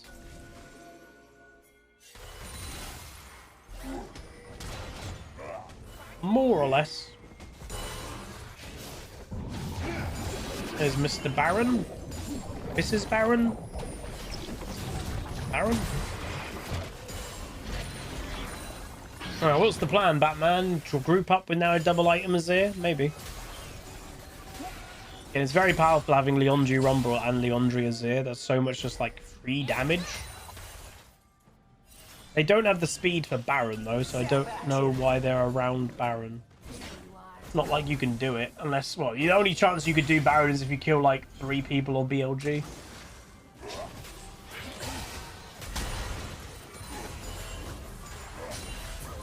But yeah, definitely this game, the Nidalee is not snowballed. She's still done well early. It's a Nidalee, but like she's not. She was 4-0-3, I think, in the early game last game. This game she's 4-1-1, so like nowhere near as much snowballing. That is good for Gen.G. Oh, pick! Yeah, they're using Maokai everything. Just get 1 pick, number advantage. Are they gonna go Baron? I think it would be. Oh, they are. Okay. I'm not sure about this. Rumble has TP, so does Camille. Rumble's committing, Camille might not. Then you just... Okay, Camille is. That's too late, I think. Here we go. This could be it. Big Rumble. You're basically just trying to bully the Nidalee. She's hit the spear. You need an... Oh, they're fighting? Okay, they got number advantage. They're just taking the fight. Okay, fair enough. They need Maokai W into the Q, into the Senna damage. Very nice. Finish off the kill though, guys. There we go. And now you get more kills. The Nautilus has come back, but instantly going to die. Burn, baby, burn. He's not dead. But that might also get the Nidalee killed. Okay. Do you go back to Baron now? I think you have to. I think you have to. So Gen.G's comp now. And again, Azir, once again, did not use ultimate in that whole fight. I think Gen.G has won this. If they just survive the really early, which they have, and they haven't allowed BLG to snowball with Nidalee, I think the scaling goes more in Gen.G's favor.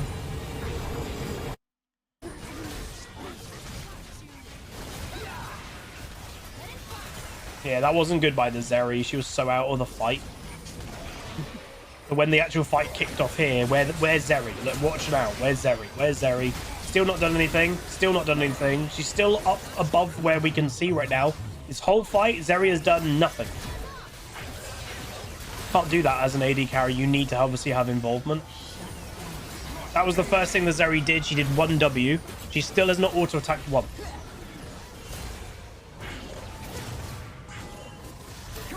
So yeah, BLG, that was in essence a 4v5 fight because Zeri couldn't get in. So now Gen.G get Dragon, which is another Infernal Dragon. Evens up the Dragons, but that's 2 Infernals. So obviously if Gen.G continue, they could get 4 Infernals this game. That would be incredibly powerful.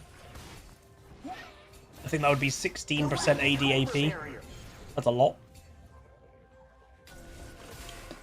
Audacious bravery shield.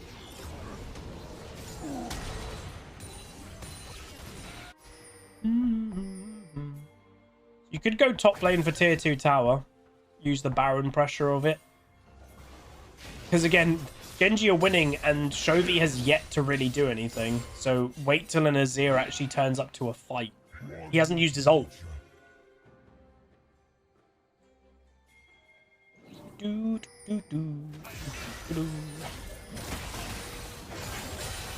Alright, now they're just going to start using the pressure. And again, the disengage of an Azir is so powerful. Nautilus will look to go in. Azir ult. There's the Maokai ult. They're timing it very nicely. Tower's dead. Now go in. Maokai ignores the Nautilus ult because he just presses W. Wrong target for a Nautilus to ult, but he panicked because he knew he was dead.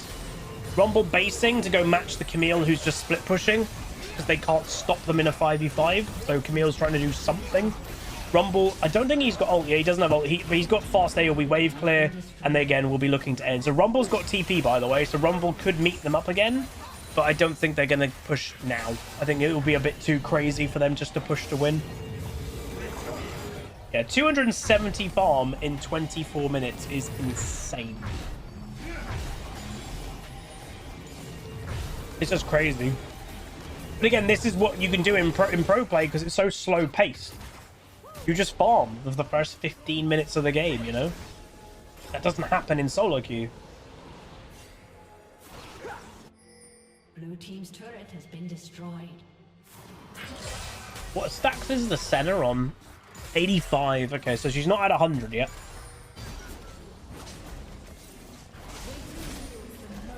They're looking for a pick, by the way, if you're wondering what they're doing. They might even get Canyon here. What do you do? Obviously, if you've got the back foot, the enemy team is going for it. They've got momentum, get a pick. Slows down the enemy team a little bit. They lose a number advantage. But I don't honestly think Gen.G care. In a 4v4, if Tristana... Oh, they're going for it. Camille's TP flanking. They're going for it. They've got number advantage. Like, guys, we have to fight. Huh? Camille? Why the hell did you run that way? That was their opportunity. Like, genuinely, that was their opportunity. Wow.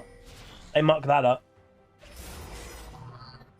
I love the replay is still bugged. That you can't see Camille W properly. So they're going to look for a pick on Camille. There's the Rumble ult. Slower.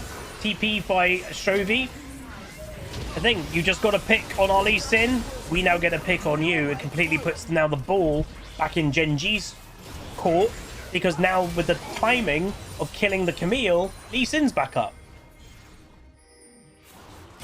Oh, crazy. So Lee Sin's going to push the mid wave because that tier 2 is available. You have number advantage, so either the enemy team can meet you bot lane 4v4, or, which they are, or you basically get Lee Sin to get tier 2 for free. So that was an attempted, you know, 4v4 by BLG. Again, Azir once again not used, which is again the ultimate disengage tool that they've got. They don't even need to use it half the time, which is crazy.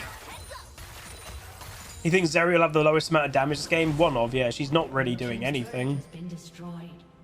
This pick is not worth. Like you could probably hear my surprise in my voice when I saw the Zeri locked in. I was like, huh? In this patch, Zeri wasn't even that good. And again, especially like not combining Zeri with something better than a Naut. Like again, I obviously don't want to see a Yuumi in pro play, but like Zeri Yuumi was more, you know, a kind of vibe. Very weird. So Baron is coming back up in 30. So Gen.G's just going to go in the area, try to clear vision, get some Maokai saplings in bushes nearby. They don't know there's another ward there, so that's a nice ward from BLG. it's not covered by a pink ward. It might be now. Oh no, never mind. See, the thing with Gen.G's strength over BLG, I would say they can go for what I would call as a sloppy engage and still end up winning the fight.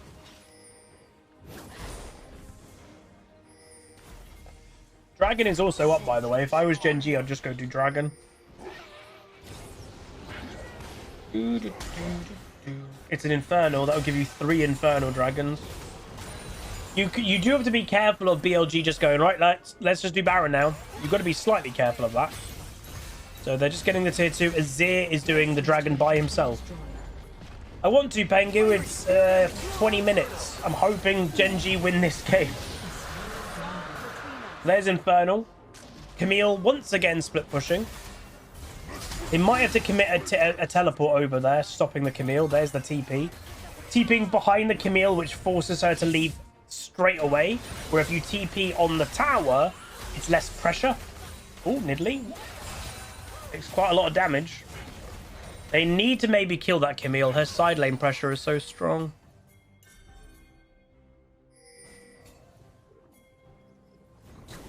Here we go. What are we going to see? Canyon might be looking for a pick. And it is worth knowing, even if you get the Nautilus or something, it's worth it. Number advantage right now is number 1. Yeah, it kind of is weird, man. Like, the Camille is playing more like a solo queue top laner. Very funny to me. Just default split push to be annoying.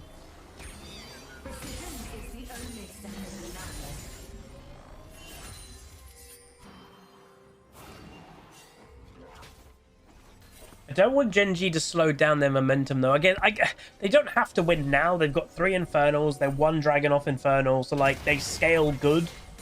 Because the more you risk it, or the more you leave it late, the only problem with the more you leave it late, like, if BLG get 1 good pick or 1 good fight later, the later you leave it, the game can just end. A little bit mouth. That's the only risk of, like, playing it quite slow. Tristana's in that bush, by the way. Gonna try and steal red. He didn't.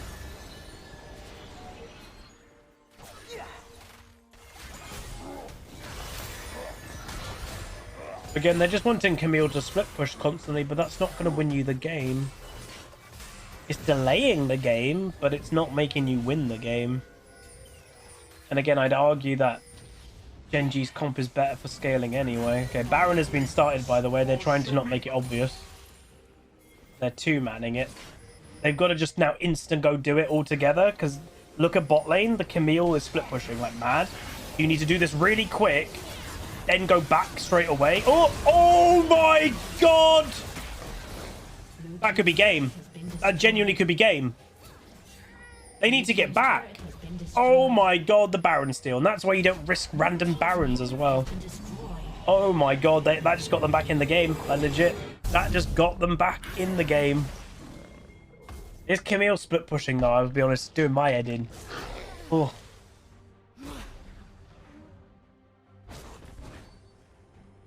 Oh. I can't, like, you're playing Lee Sin, man. You can go kick her away and then go back on the Baron. He could have W to the ward that he saw the Nidalee coming, kick her away, Q back onto Baron, and Nidalee wouldn't have been able to get it. Like, legit, why the hell? So weird. So they've got to, again, technically Gen.G, I'd say, is still stronger right now. They just have to out-survive the Baron for a couple of minutes and then do the Infernal. This game is probably now going to be determined in a minute and a half at Infernal. If Gen.G get it, it's game over. Oh. Yeah, I'm not going to be mowing the lawn today. I don't have any time before the race. Hell, if this game doesn't end, I'm going to be missing the race, which I'm really annoyed about.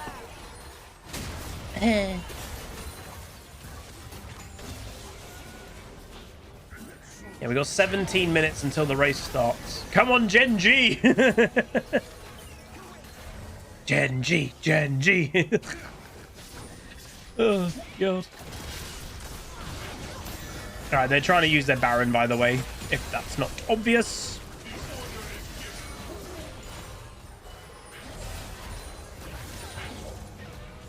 Do-do.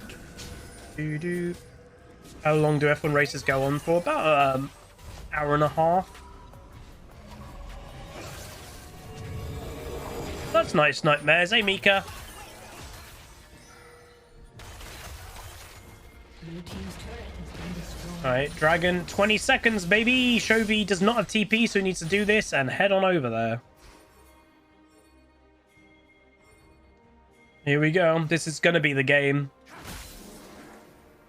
This is going to be the game. And I'd say right now, BLG has got a tempo advantage. It feels like, anyway. But they've got control over the pit before the dragon spawns, you know. Canyon does have Zonya. Not Zonya, GA, which is useful. Oh, Bin? Go get Bin. No, Bin might be trying to drag people over. It doesn't matter if he dies if they get the Infernal. Okay, Gen.G now works forward together as a team. And here we go. Oh, Canyon's by himself, man. Oh, dear. Why did Kin do that? Again, it's... Oh, are they giving it? They're giving it up. They're actually giving it up because of the minions entering their bot base. Blue team's turret has been destroyed. God, what an annoying little team comp BLG has got. Obviously, the Baron still got the back in, but it was just the Camille constantly split pushing. It just was a constant, you can't end because I'm in your base. Proper solo queue top laner. Ugh. Just shows how effective split pushing is in Modern League. Very effective.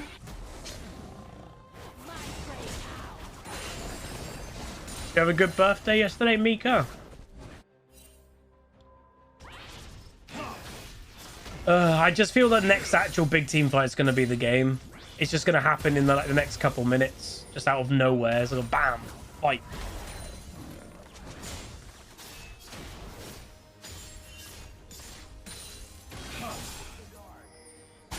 Green Blood just said she's going to pause the F1 on the formation lap for me. That's nice.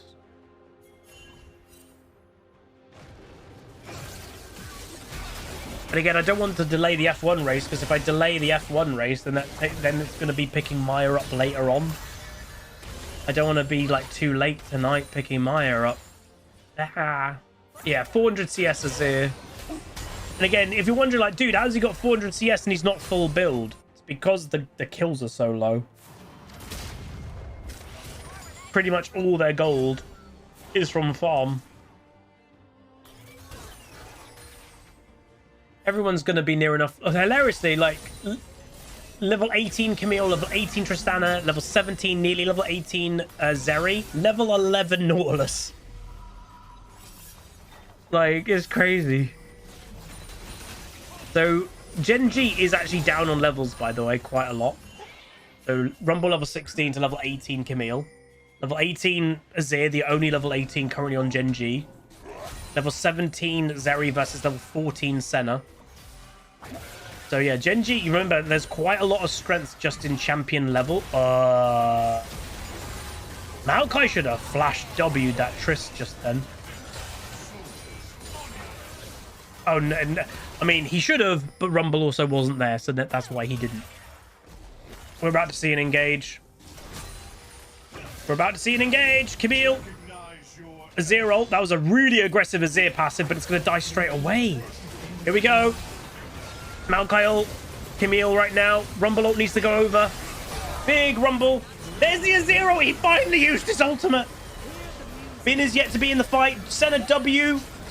Hiding them all so the enemy team cannot engage. Camille is yet to go in. This game, Baron's up again. Please don't risk the game on Baron again. That gave the enemy team such a way back into the game. Lee Sin still has ult. The enemy team is just going to push. That's the thing. You've got a Tristana and a Camille. They just push constantly. Here we go, TP. Baron, it's Baron again. Oh, Rumble, big ultimate. Damage coming through. Oh, Camille's end up dead. 2 AD carries standing next to each other, which is not typically where you want 2 AD carries. Nidalee goes in, does actually kill the Senna. She's Zonya-zing. But again, here we go. Lee Sin does some damage. Azir, big ulti over the top. Not ulti damage, though. I can't even tell who's winning. AD carries are the ones that survive. What is this game? And now Nautilus is making his way back over. I think Gen.G have lost this game, by the way. I actually think they have misplayed it so badly. What are they doing? Like, genuinely, what are they doing? Wait, how does she have vision of him? And Tristana's just pushing mid. Yeah. Oh, just better push. There's a team that has a Tristana and a Camille that just gets to push towers quick. Just seems the better thing to do because pushing is so stupidly more effective. Then I can't beat that. Oh wait, no, she can. Oh my god, she has to kill that. She has to kill that. That's quite a big kill, but that's opened up the base, and all you need is Camille to walk in there. Weaver Micro 52 months tier 1 says, how the match has gone today. It's been a weird series. It's been quite a lot of misplay now. The first 2 games, it looked like Gen.G were just going to like clean stomp them like without it any being hard at all. But the last 2 games, including this one, it's like it's a different team playing. I would just go do... Oh, they're forcing... Oh, Jesus Christ. They're forcing Baron. What are you doing? Why would you just not go do the Dragon Soul, though?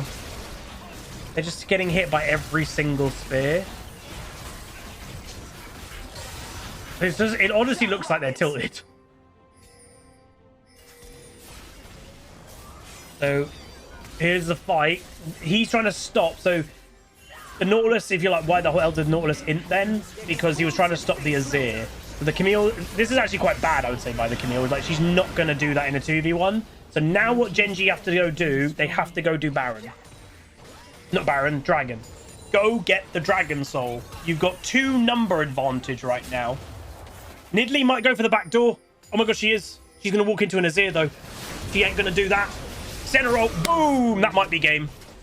So again, that was desperation of them going, oh my god, guys, we have to do something. We have to just backdoor and win. But they got denied. So now you get Infernal Dragon Soul. Now you go get Baron. You then probably reset and then go together. So in a way, there's no way they could lose the 5v5 moving forward. But that's the problem. BLG have basically been playing this game to not 5v5. They have been playing this like a solo queue game. They want to cheese backdoor it like the Battles of FS.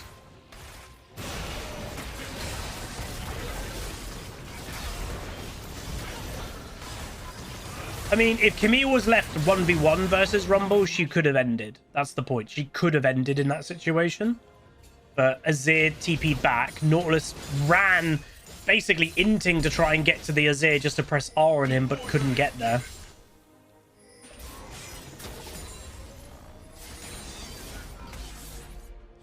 Crazy game. Crazy. So, basically... Gen.G win a 5v5 now probably quite easily with 4 Infernal Dragons and Infernal Soul. BLG will do everything they can to not actually 5v5. So expect Camille, she's got teleport up. Expect her to go for some wacky TP.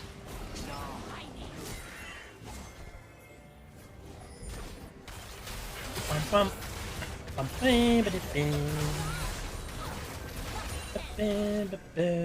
Gen.G have to be... They've got Baron base, so like that's why they might overstay a little bit. They've got Baron base, so they can get back quick. Got level 12 Nautilus in a 41-minute game. He seems rather under-leveled. So what BLG will be trying to do here is waste their time. Like, oh, we're pushing top. No, we're not. Oh, we're pushing mid. No, we're not. They don't want to fight them, clearly. Ooh, they're showing that ward. That's a ward a Camille could TP on, and a Trist. Both Trist and Camille could TP onto that with mobility, which they both have, jump over walls. Camille can flash and as well if she needs to. They need to spot that ward. That could literally be the game. That literally could be the game. Rumble. He's got it. He's got it. He's got it. He's got it. He's got it. That ward literally could have been the game. Whoa. Imagine if that's why they lost. That would have been so lame. Okay. This is in the advantage, I would say, of Gen.G with an Azir now in late game. So hard to engage on an Azir.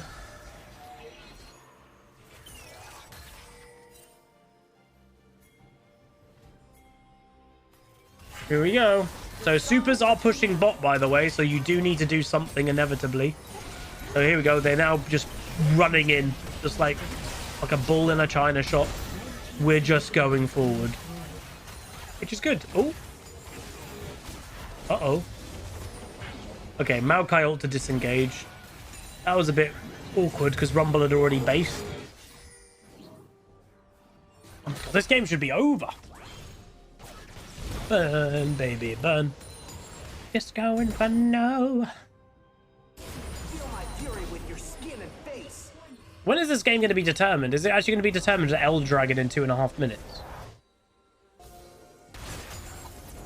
Yeah, Elder Dragon. Sorry, Inhib going down in mid is useful. It means you have positive minion flow back in mid lane at least. The Maokai ult is nearly back up. It's late game, like level 16 ultimate. It's a low cooldown, 40 seconds maximum.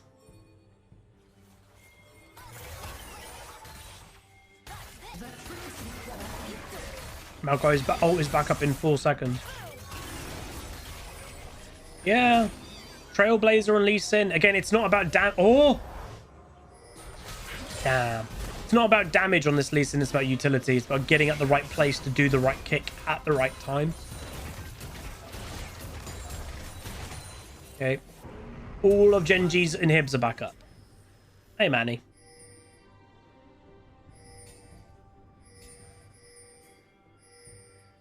Both teams, you can just tell they're not wanting to do anything. Senna's got 140 range, so yeah, she's quite scary now. Dragon's up in just over a minute. Baron's up in a minute and 40. This game's crazy. They're pinging help in their bottom red jungle. Presumably they just want to go scout for vision wards and stuff, which is smart. Got 5 minutes until the F1 race. Giving the timer update for everybody. Again, this will be today's second video, so obviously when this comes out, the F1 race has already been. Imagine if it's a super lame F1 race. 500 CS's here. Jesus Christ. This is pointless farming, man. You know what I would do? I would just say, all right, everyone, let's just all AFK and let the minions decide who wins.